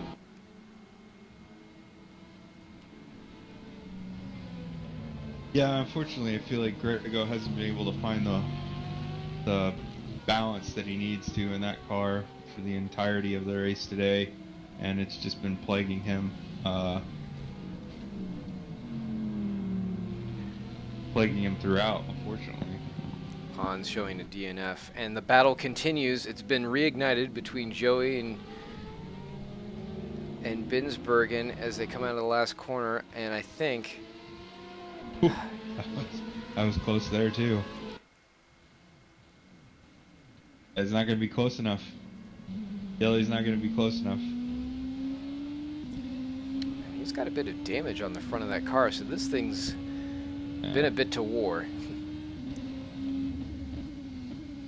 But it's not keeping him away from Joey. Both these drivers having some really intense racing. They haven't really done anything too egregious to each other yet. It's all been sort of fair play. That might be the reason why, though. Yele is just not able to, or Binsbergen's just not able to get up to Joey when he's in clean air, and really is able to sort of draw in close. Although a little wide of a line there by Joey Brolek, out of that corner. Wide line there, missed the apex there. That's going to allow Binsbergen to draw back in. He's not going to be able to pull up. Oh, that's ambitious. That was nice maneuver, extremely ambitious, but yeah, he got it done. That was incredible. I didn't think he was going to be able to throw anchors like that.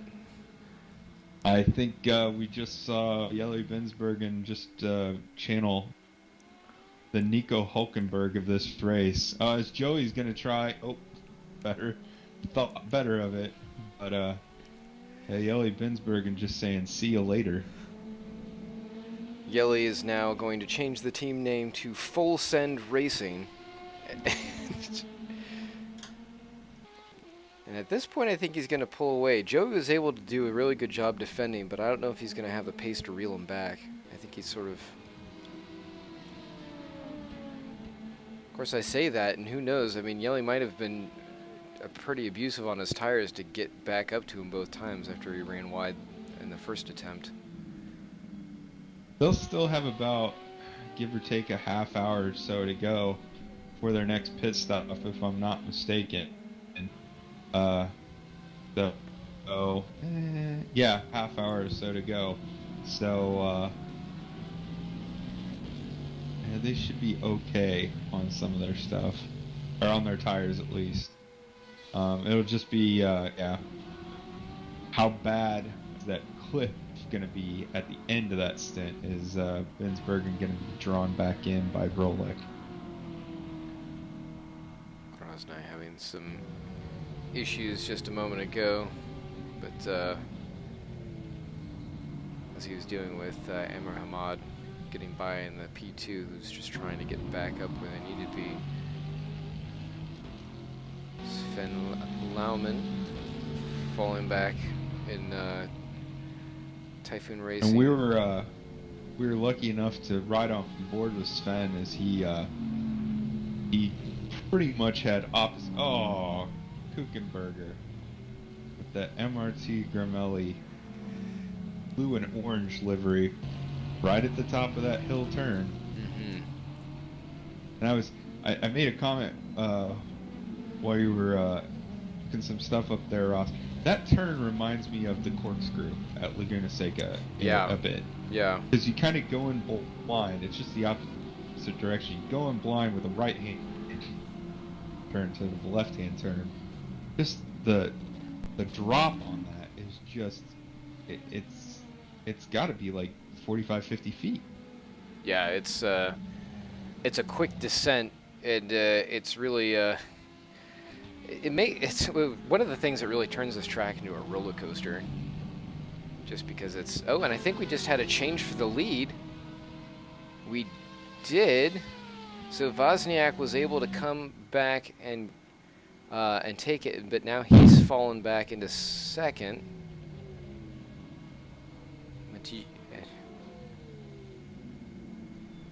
Meshtika is and now we've got to dive into the pits from Wozniak.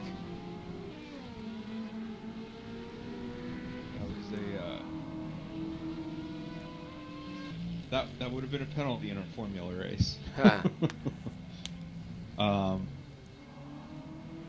But yeah, and we had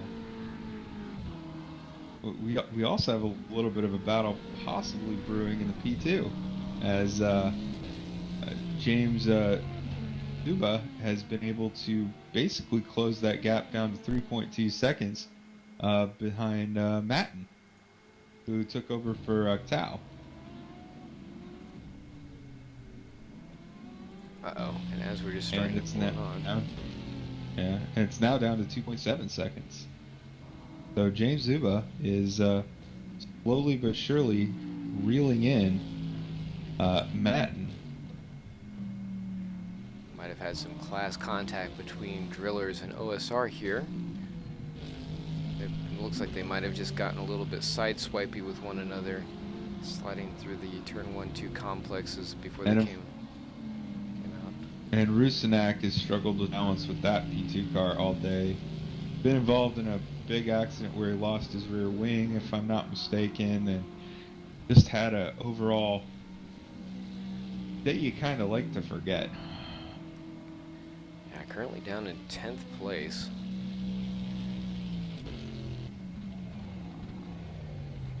Not the worst that could be going on for him, but like you said, not exactly memorable. Indeed. Barclay is now in. A lot of pit stops cycling through about this time.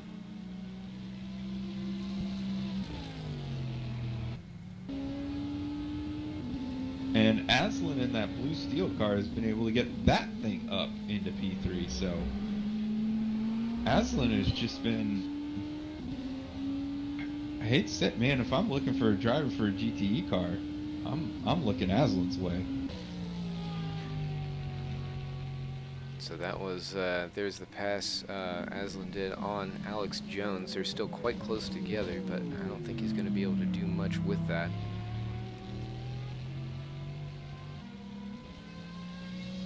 Both cars looking pretty stable through that intermediate section.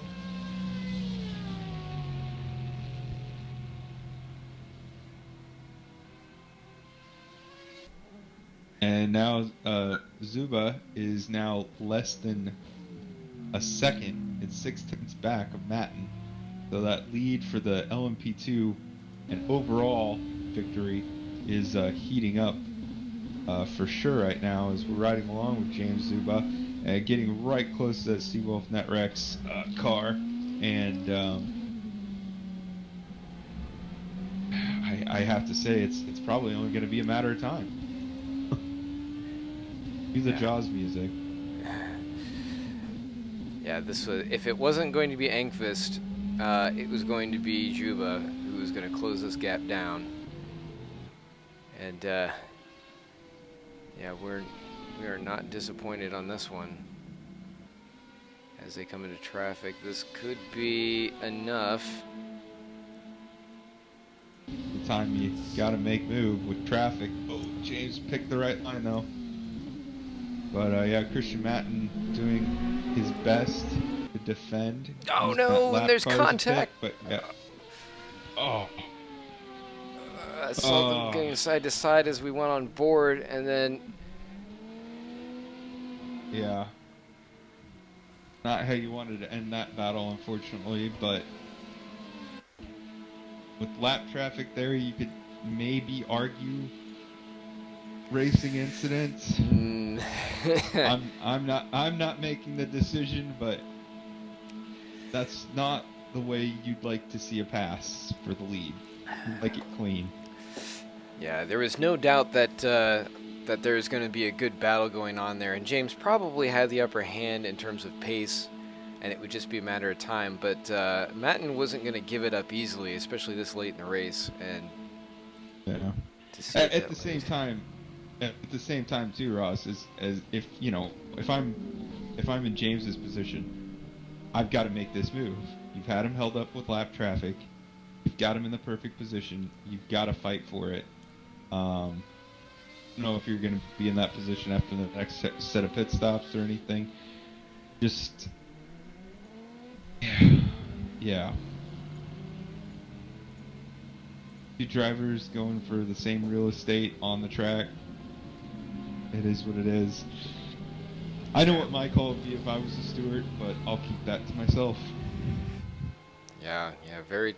It's one of those tricky spots on the track. We've seen a lot of side-by-side Yeah. action. The cars get unloaded back and forth through there, so there's not a whole lot of driving input you can do to maneuver it around without wiping yourself out anyway. So I mean, they were just running close.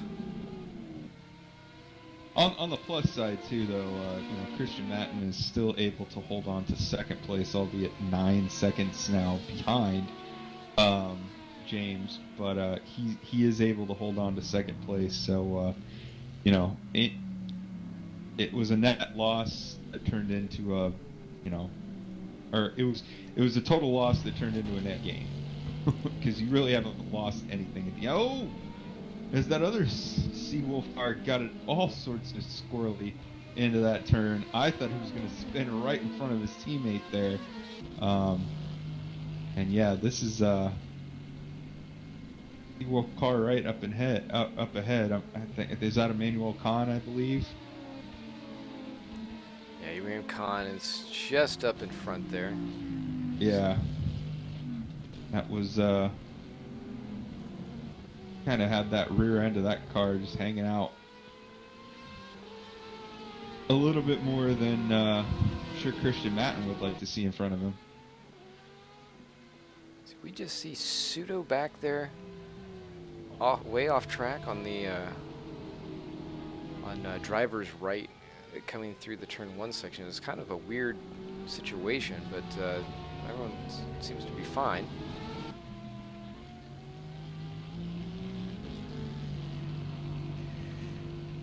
Take a moment to thank our race controllers and stewards for VSRA for the fine work they're putting in, and Mado Calori for the sponsorship. And as always, those guys do a great job of making sure that not only is the racing competitive and fun, but fair as well. So great job to everybody up in the race control booth. You as well, Ross, for all your great camera work. No, well, thank you, and yeah, thank you for joining here in the booth. It certainly makes the race go by. Oh, and then I don't. Oh, sorry to No, cut off the go pats ahead. to the It's back. important. Yeah. That was awkward. Yeah, a lot of spinning, a lot of hitting, a lot of crunching of metal. Interesting. So we'll probably have a bit of a well, it seems as though we have lost the server, so stand by.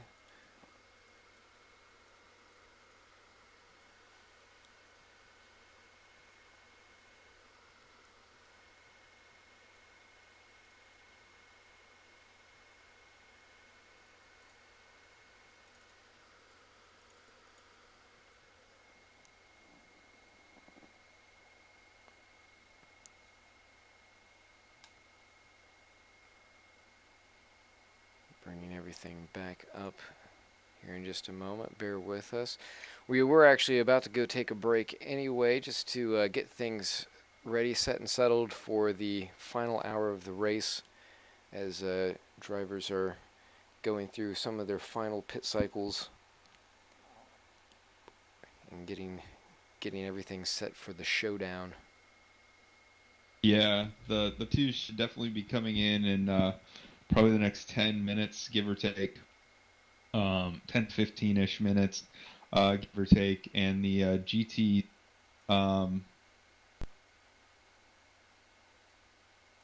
that's going to be a rough one. They should have made their final pit stops that last cycle through if they were able to make it underneath the hour mark. If not, they would need to probably short pit, and I would have probably short pit.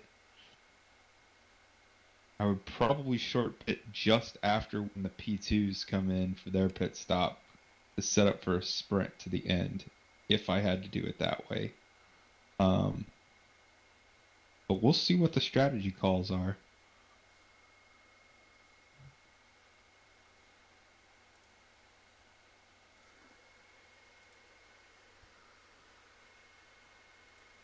It'll definitely be quite interesting to see what some of those strategy calls are when we return. But up until then, feel free to keep the live chat on the YouTube stream coming in, as well with any questions, comments, or concerns, I suppose. And yeah, we'll let Ross here work on getting this back up.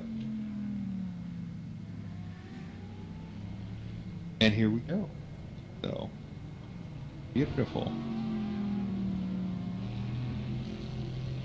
Again, Ross handling most of the stuff on the technical side, doing a great job, and lending his voice to the commentary as well. Just doing a miracle worker's job right now. Well, trying. We're riding along with we're riding along with our P1 overall games, Zubia or Zuba. Oh, why I want to say Zubia, but Zuba there doing a great job of basically holding station, increasing his lead over Christian Matten to 15.5, just over 15.5 seconds. So to me, Ross, you got to think, other than a pit stop incident or an incident with traffic, Drillers Esports in this number 20 card probably have this kind of lockup. Well, I never want to say anything too early because, similar to real life racing, even if you didn't have an on-track incident, there's always the sort of phantom menace of a disconnect or a glitch into traffic or something just happening that I mean, we saw somebody lose force feedback and just plow straight into a wall, and there was no indication that was going to happen. They were just having a race going along just fine. So it's and we see one of the drillers' cars around on the front stretch. Oh, it's the driller's car. Just going through and seeing if we can pick out who that is. It's falling through the order, but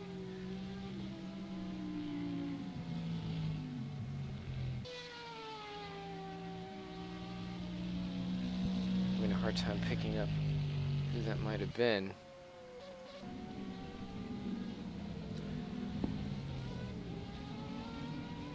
See if we can catch it a little bit later.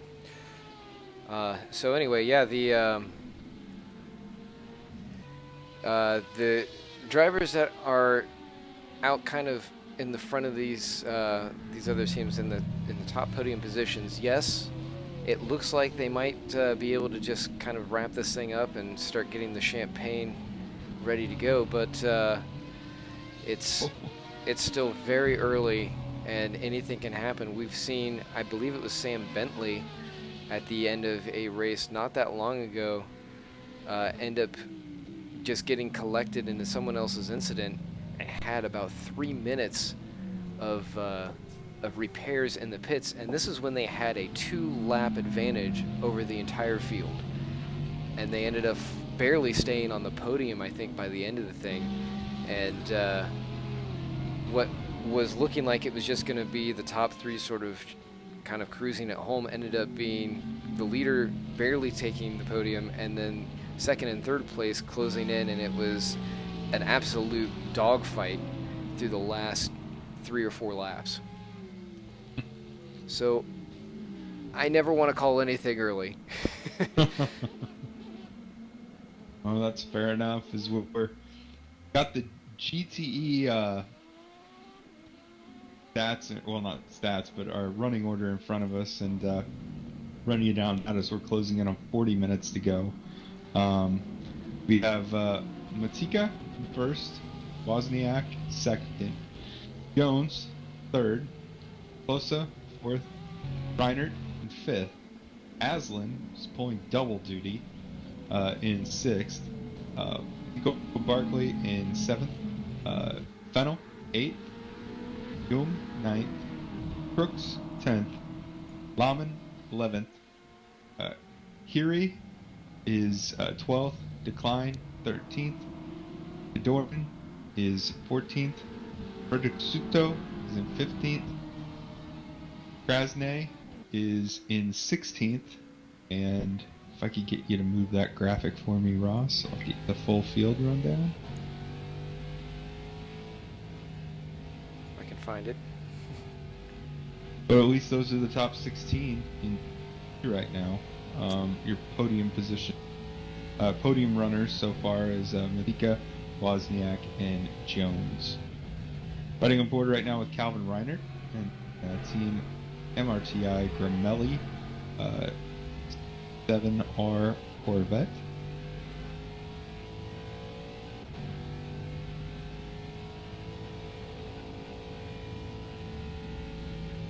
And we are now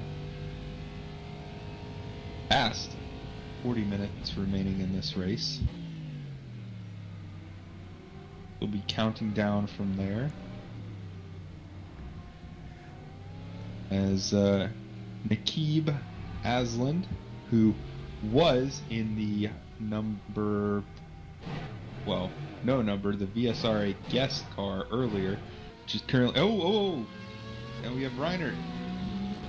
Got it all wrong being out of that turn and smashed into that arm barrier. Hopefully not too much damage. See if he'll be able to carry on. And Team Blue Steel is up 5th place with Nakib Aslan at the wheel. Right now, Calvin Reinert just trying to do what he can to keep the car in front of Nico Barkley, who was roughly about 19 seconds behind him. Yeah, now I think, I thought he was up in 5th.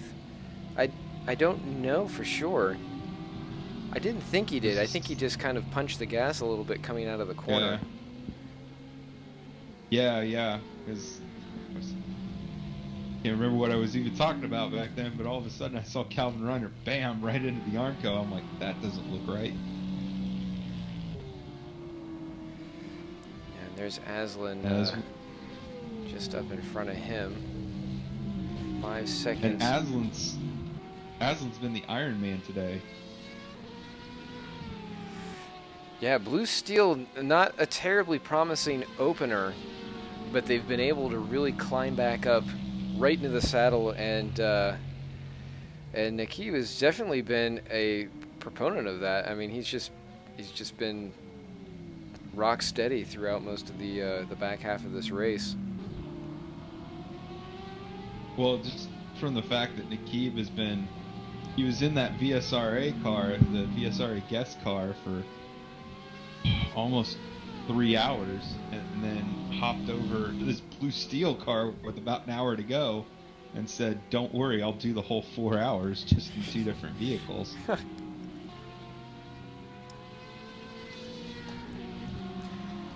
Now, there's a kind of a question mark on that, because I didn't think that drivers were allowed to swap between teams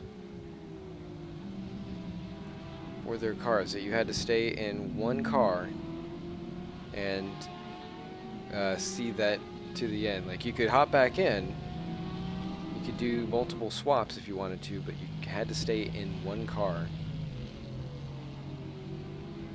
Well, Now, unless we have Aslan brothers, then that might be looked into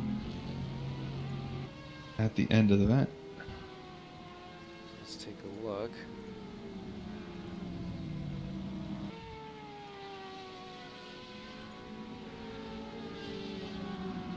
And we're starting to have, right around 35 minutes, our P2s coming into the pits. Joey Vrolik, the first one to blink into the pits. He will most likely drop to the back, so P7 he'll probably come out at when all is said and done with his pit stop.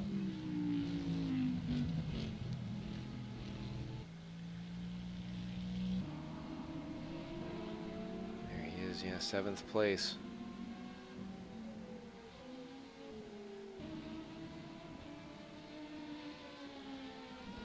P2 really spread out. I thought that it was going to be kind of close just based on how they were driving earlier on, but it's a bit of a spread. But like you said, we've got some pitting to get through now, so it might be enough that it gets a few of these guys close in together. Oh no, and Reinhardt around again out of the turn 1 complex. Ugh. That's too bad, because that car and Calvin up to that point was having a really good race.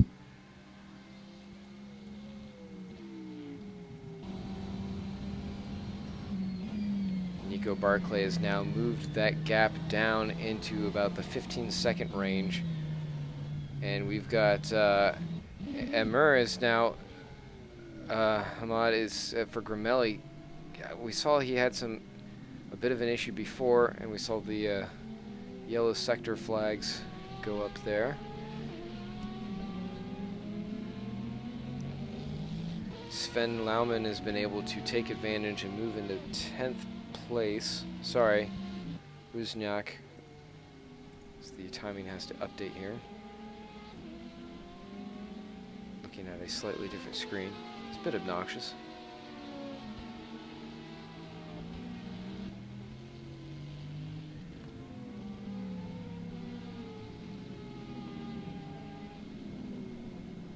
Just seeing if there's any kind of damage with that car. It doesn't look terribly settled, but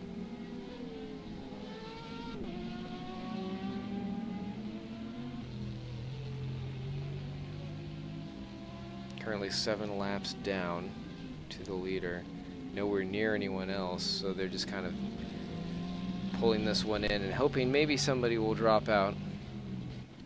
Ooh, and something happened Yeah, here. unfortunately. Oh, that's backward. Oh, Radek Cirque. Final or only running core team Porsche 911 RSR. Wonderful livery on that car, though. Wonderful livery. Core team pretty good. So does he get any help from the P2? Yes, he does, but P2 had the overlap, so that was sort of on him in that case. Yeah, sometimes with those, they'll just sort of drift. You kind of want to drift them out and let them drift out a little bit more, and fortunately he was the losing end of the stick on that one. Binsbergen into the pits here. And so is Matten. So Matten should come out around P4-ish.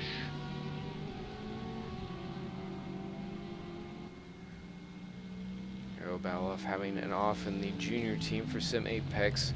Again, another team that's just been really struggling to get themselves into a good spot. They've just been having numerous issues. And Binsbergen in the pits is now behind Rolek. So all the work that Binsbergen did early on wasn't able to, he might be fighting with Rolek actually right now for that position up ahead. Oh, yeah, no, cold tires, cold tires. Be careful. Oh, that GT just kind of gummed up the works there as Binsbergen was, I think that might be Rolek right in front, if I'm not mistaken there, Ross. And we're going to have another epic battle between Yeli Binsbergen and Joey Rolek. But yeah, Matten out in third, and Zuba into the pits. So he'll probably give up lead to Robbins, but he'll be again about still 20-ish seconds in front of Matten, so he should well, okay, as far as being able to consolidate his lead. It'll just be dependent upon when Robbins comes in to pit.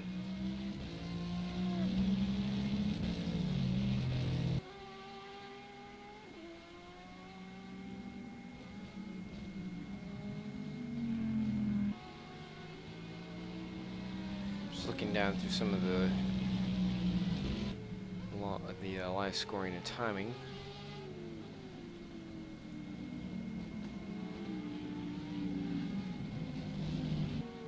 Seeing if there's anything going on. And also, Ross, I took a look at the rules real quick, and I couldn't seem to find the section on driver swaps. But don't know if I didn't see a rule at all that said you couldn't switch between cars, but it would make sense that there would be a rule like that in place. Well, we'll have to look at that later on, or let Stewart's figure it out, because we've got a battle for the lead as James Juba is now right behind Robbins, who I believe is going to have to come in and pit. Question is, will something happen here that might jeopardize either one of their races?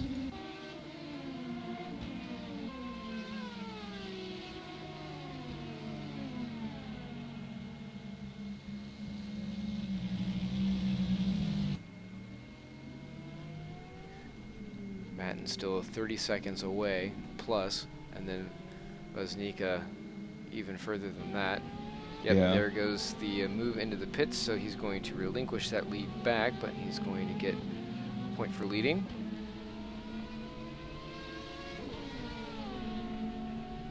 Robbins should come out right behind Woznica.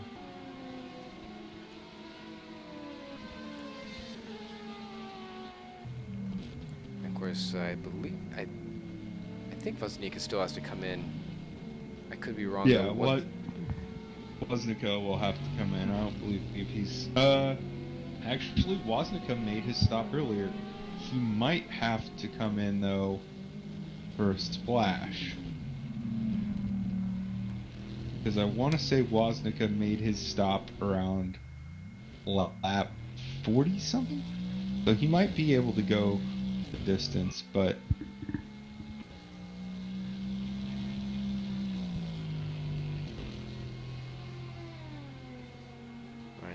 Reinhardt losing a little bit more time now. Barclay obviously ahead, was able to, Nico Barclay pull into 6th place.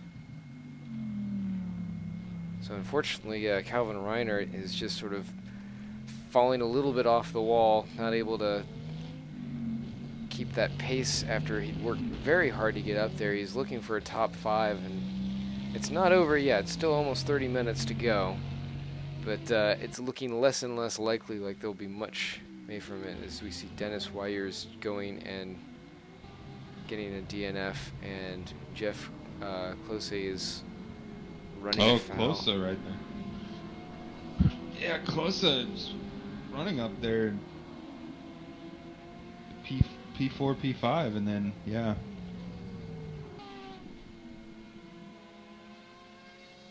Now that's allowed. Actually, yeah, Barclay's now up to about 6 seconds behind. take me to Vegas before I cool off.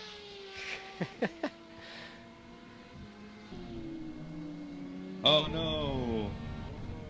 Weezers is DNF'd. Yeah, Dennis, the meme machine, as they call him, is not sure what that was. I don't believe he had any kind of punts or anything.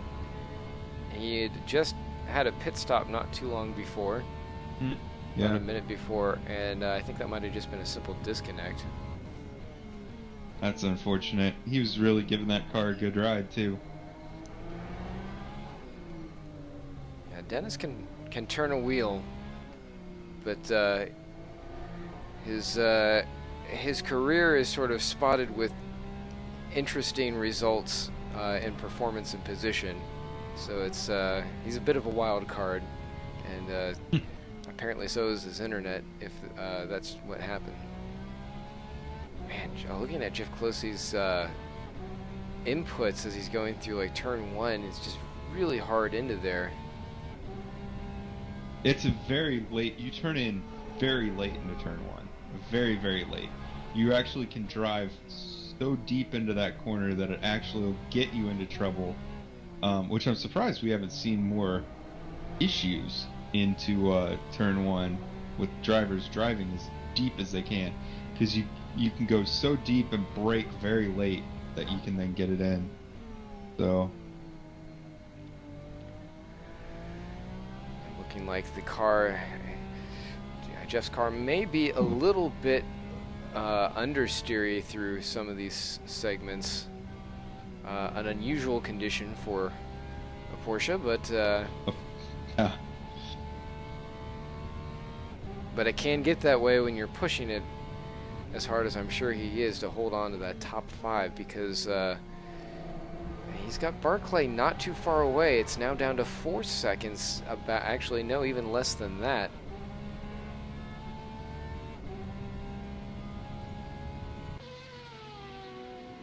Nico Barclay in the DDoS Racing BMW, you can see, now has eyes. And there's the gap.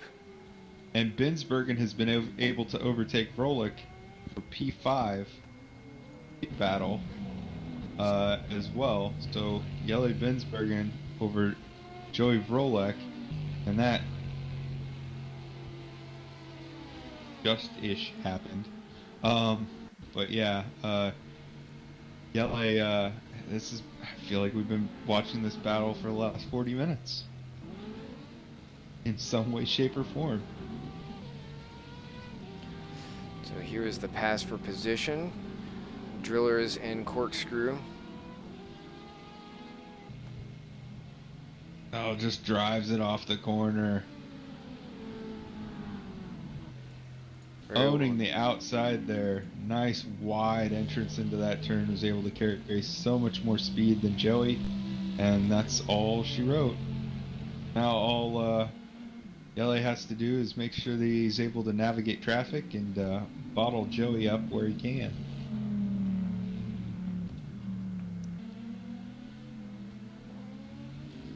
Currently the closest battle on track, except for the close battle between Close and Barclay, that keeps getting closer all the time. And within a second now. And there's the gap as they have, looks like the Gramelli P2 going through. So Barclay is just slowly eating his lunch. As Suto has That reminds me. Don't forget to eat lunch. Ross, yeah, well, no, I was going to say, it's about lunchtime over here in the States, and, yeah, you know, race is going to get over at the opportune time. Right there. So close. Oh. Ooh-wee.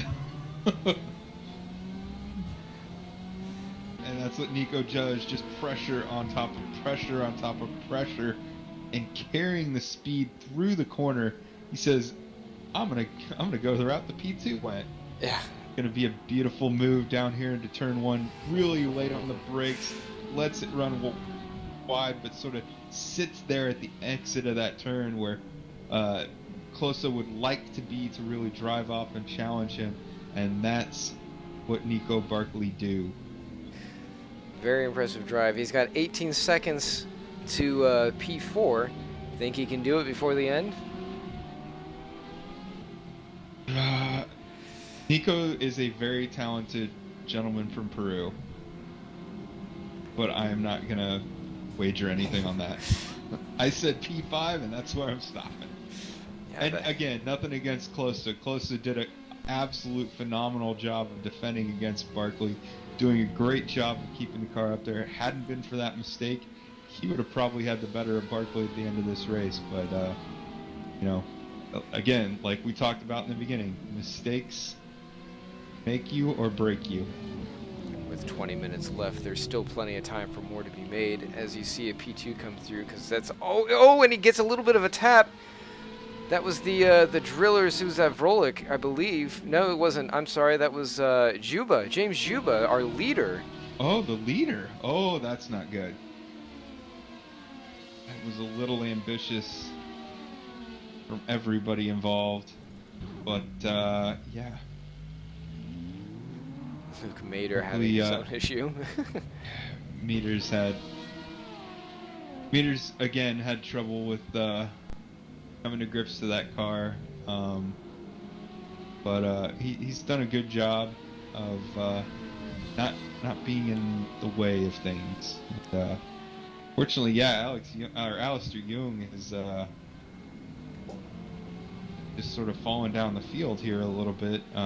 Was running up in that 5th and 6th spot, but falling down the field as we are watching Joey Vrolek as Pittsburghan's actually passed Wozniak. Or Woznica, I mean. He's passed Wozniak too, multiple times, guarantee it.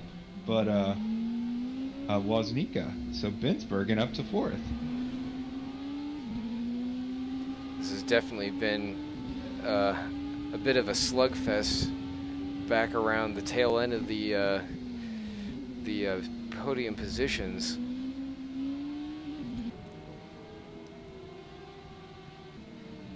Joey a second and almost a half back behind. Now, are these guys going to start spreading out, or is there any chance that they're going to close back in? I guess it depends on the traffic around them, because we're already seeing close calls. I mean, the leader getting whacked around. Unfortunately, he was able to collect it back up, but that's put his lead down to just about 34 seconds ahead of Matten in 2nd place.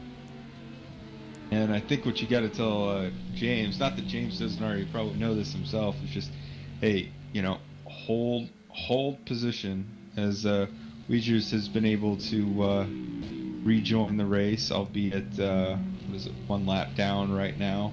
But good to see that car. Good for him to get back into the race and try to finish this thing out.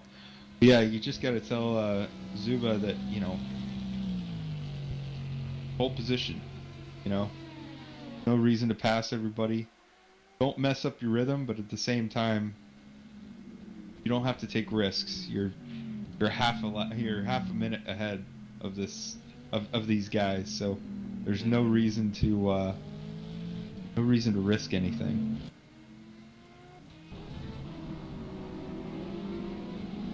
Speaking of risk, here's Woznica. Oh, and he was going to get loose and just takes out. Who was that? McKenzie in the Seawolf ride. Now, that could be problematic because that was an avoidable incident, and he just drove it in there. Yeah, he just kind of kept spinning him. That will be... I do not see the stewards letting that one go. Yeah, the old dump and dash.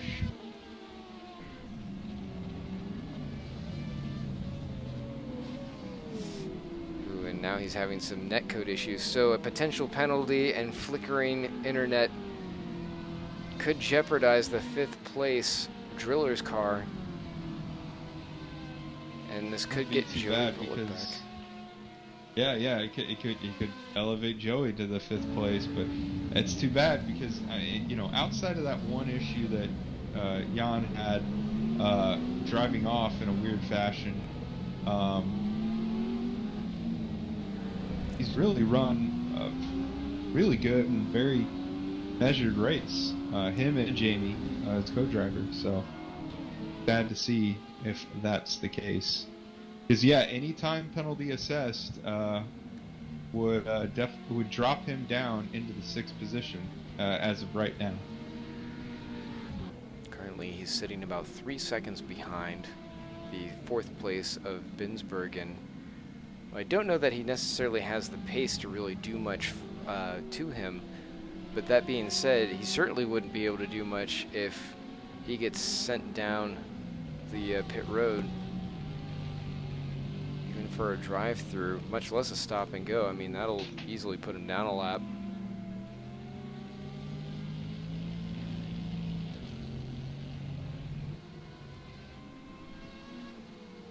So I'm sure Vrolik wouldn't want to see a fellow teammate getting penalized, but be happy enough, I think, to take the position. As you see, Woznica now going off track. And again, he was one of those drivers who came in a lot earlier to make that pit stop, that supposed final pit stop. I think he's going to have to come back in. So he might be doing what he can to get as many pieces of traffic in front of him and Joey as possible. But yeah, unfortunately, I just feel like going to be all for naught, especially if he has to come in and make that final pit stop there. As watching Emir Hamoud come through the field. Yeah, he's been sort of having interactions with some of the GTE traffic. We've seen him come up with a couple speed notifications where he's dropped off. Usually it's indication that he's slogged it around, as Luke Mader is doing right now. And, ooh, yeah, just barely getting out of the way. I believe that was Nope. There you go. There you go, place bud. Aslan. There you go. Okay, Luke's got it, finally.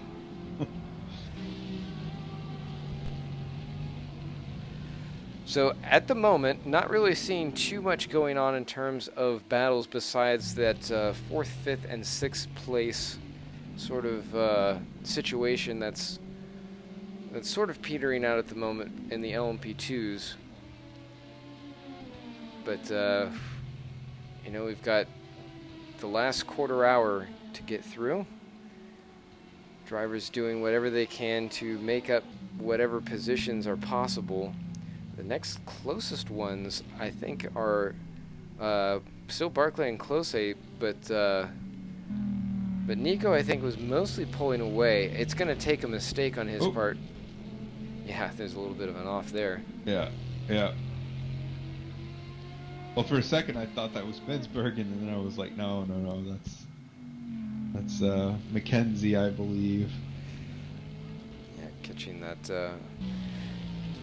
little slide from earlier after getting spun up by a drillers. Yeah. To your point, though, Ross. Yeah, that Barclay and Close battle is sort of ballooned out to about 10 seconds. So yeah, you're absolutely correct. The closest battle right now is actually between Woznica and Brolek, because even then Binsbergen's been able to sort of pull away from Woznica now. Brolek almost 5 seconds now away, so that also is sort of starting to fade. Whereas Close is now in the pits. So 6th place Ooh. has pulled in. So he's it's an unusual Well, time to stop. This might be the final pit stops for the GTE, because the way that some of them were getting into the pits, it was not as long as what they should have been running to run to the end, unless they're doing massive amounts, well, not massive, but fair amounts of fuel saving. Right. It could be a tire issue though with Closa, but yeah, it'll be very interesting to see if we don't have some more takers, so to speak, into the GTE. That the P2 should be good all the way to the end. It's just those GTEs running at 50-ish mark, as Khan makes a liar out of me immediately, but how it happens. Oh, and this is going to make things a little interesting as Voznica has an issue at turn 1. What happened?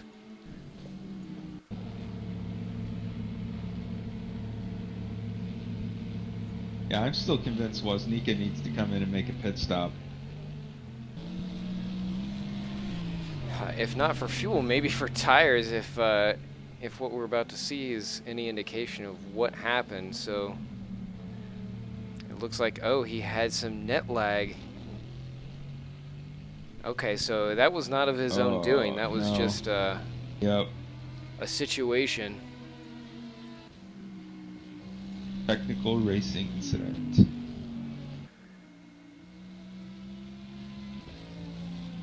But now Voznica has Joey Vrolik to contend with as you see him a little bit off track back behind him. In a big slide, still dealing with those tires. Woo! Oh, stay out them sleeping policemen. Sleeping policeman. That's what they call them in the UK.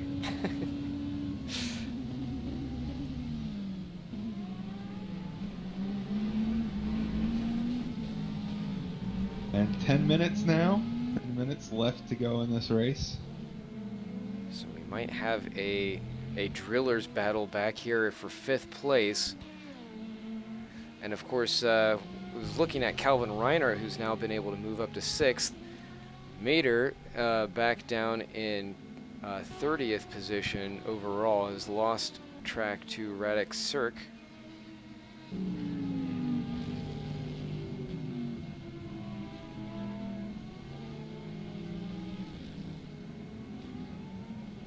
Voznica is now, it looks like he might have some residual network issues, which is not helping him, and you can see him putting a big slide on. Yeah. And our leader for GT, oh, I'm sorry, no. No, that is our leader. Is in the pits. That is our leader. Yep, this is it. GTEs are going to have to come into the pits. Final pit stops of the day. I thought they'll have to do that just because they're not going to be able to run all the way. That's going to be a killer a little bit to really mess up the pit entrance. It's just going to, you're just going to lose gobs of them now. And he had too hot. Yeah, he didn't hit it hard, but it certainly didn't help. As he's now out of the pits, what is the gap?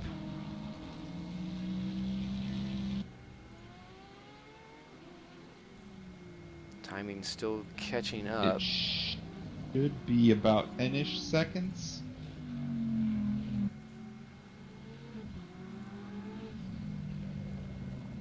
And well, actually not, even less because, or even more because he probably didn't take a full load of fuel. So you would only need to take probably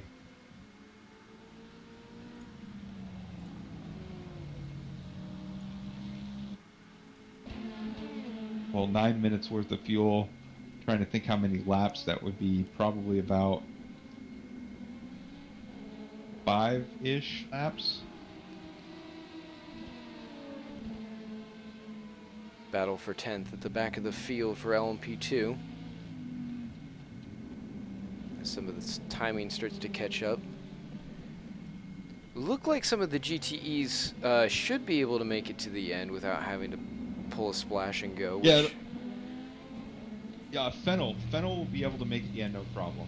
So we might see the number 9 rise up through the field. Outside of that,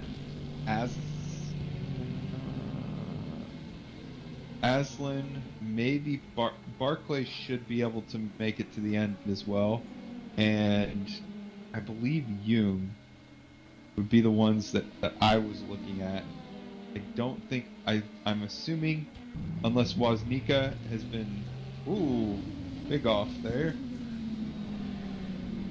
If Woznica has been losing place in position, or time in position to Matika to try and close back in during his pit stop,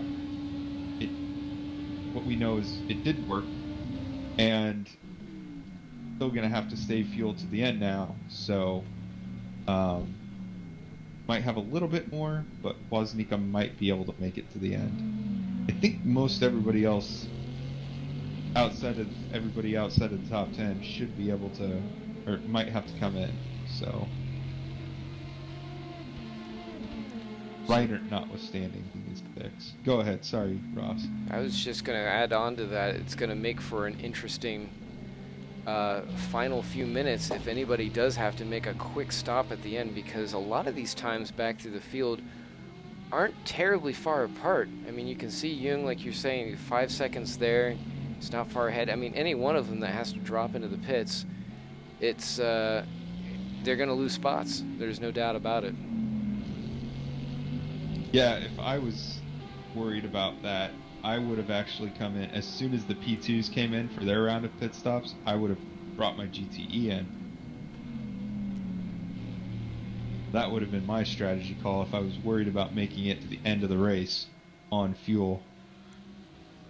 We could also see cars running out of fuel close to the end, because, you know, might as well gamble, especially if you're farther back. Yeah, there's, I mean, typically, I know just when I've ever run races, I mean, you can get your fuel calculation and it'll land somewhere where it's like, yeah, you're just not going to, there's no amount of fuel savings you could do at this point where you're going to be able to pull it in. But every once in a while you get one of those situations where it's right on the line, or it's so close you think, I think I can make that. I think maybe I can let off, maybe clutch it a little bit through the braking zone, throw my my mixture setting down if you're a P2, and just see what you can do as far as eking out those last little drops. But I've certainly gone the other way, and with a timed race, I mean, you can always have an extra almost 2 laps, just depending on where the leader catches you and the checkered flag at the time. Exactly, yes.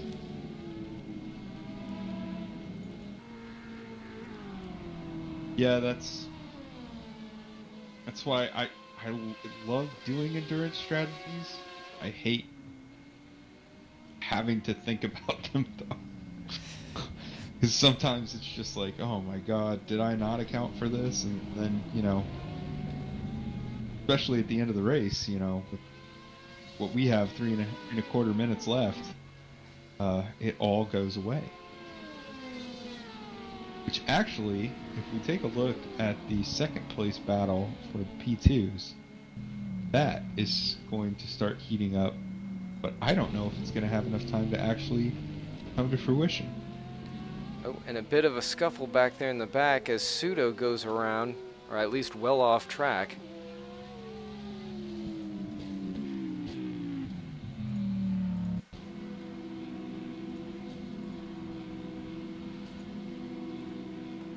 See if we can catch what happened. I think there might have been a bit of a conversation in this piece.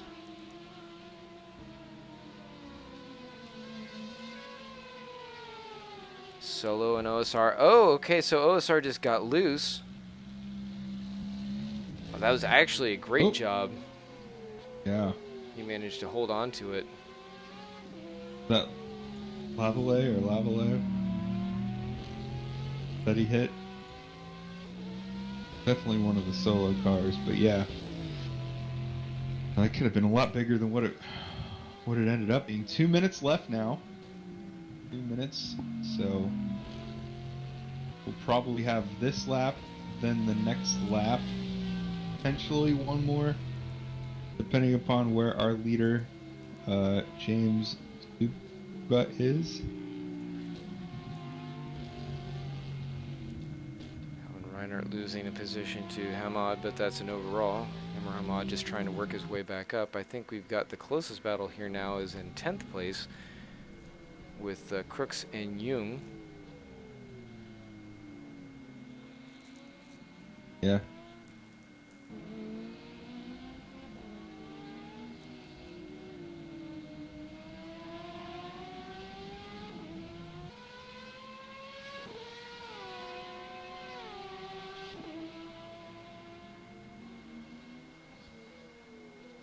Can he do anything to make up that position? Oh, and he forces...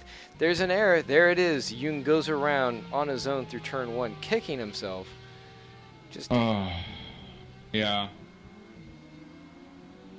Just a couple more laps, but you'd have had it. Oh. Big shame. But that's how you learn. Alistair Jung. He should still be able to hold on to a 10th place. He gets it righted in time. Yeah. Klein and Hury back in 11th and 12th might be fairly close as well, about 3 seconds apart. And let's see where we are as we have the final seconds. James Juba coming around, and time is going to expire now.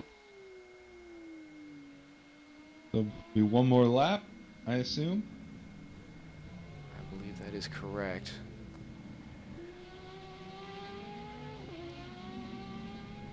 And I'm going to stand corrected. The GTEs were able to make it. There had to have been some fuel saving going on there then.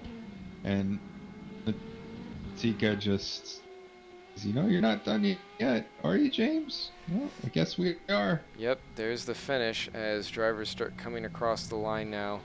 So congratulations to James Juba on the overall and the LMP2 win, as well as his teammate going throughout the race. Drillers Esports Academy putting that together pretty strong. Excellent work there. And it looks like Mashika is still out there trying to, he's got to come across the line to finish this off, but he is going to pick up the win for GTE class. Kind of slowing down and letting guys go by, but yeah, a couple guys still out there trying to finish up their race, but most everyone's coming through. So there are 2 class winners. So you've got Juba, Matten, and Robbins rounding out the podium for LMP2. Vajtika, Wozniak, and then Jones, Alex Jones, coming through. That Corvette just barely making a corkscrew. They were up in the top. Definitely earned a podium. Good job seeing some American muscle represented in the top of the field.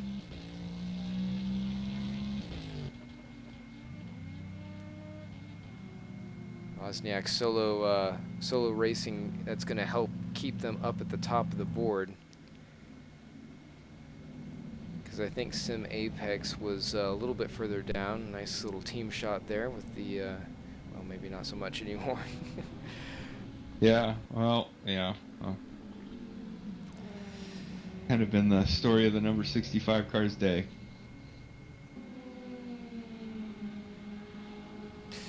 Dennis Weigers wanted to make mention that his engine had turned off which was one of the reasons why he had to disconnect. So thank you for clearing that up, Dennis.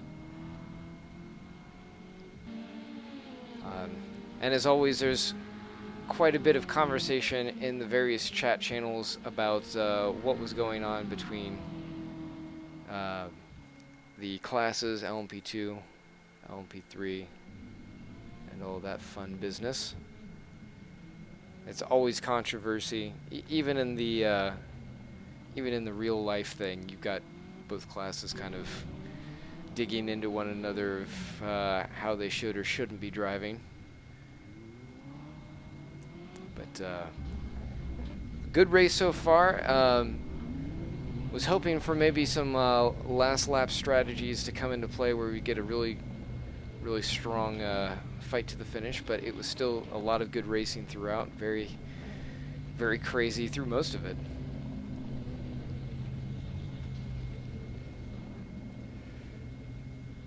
Yeah, I mean, it was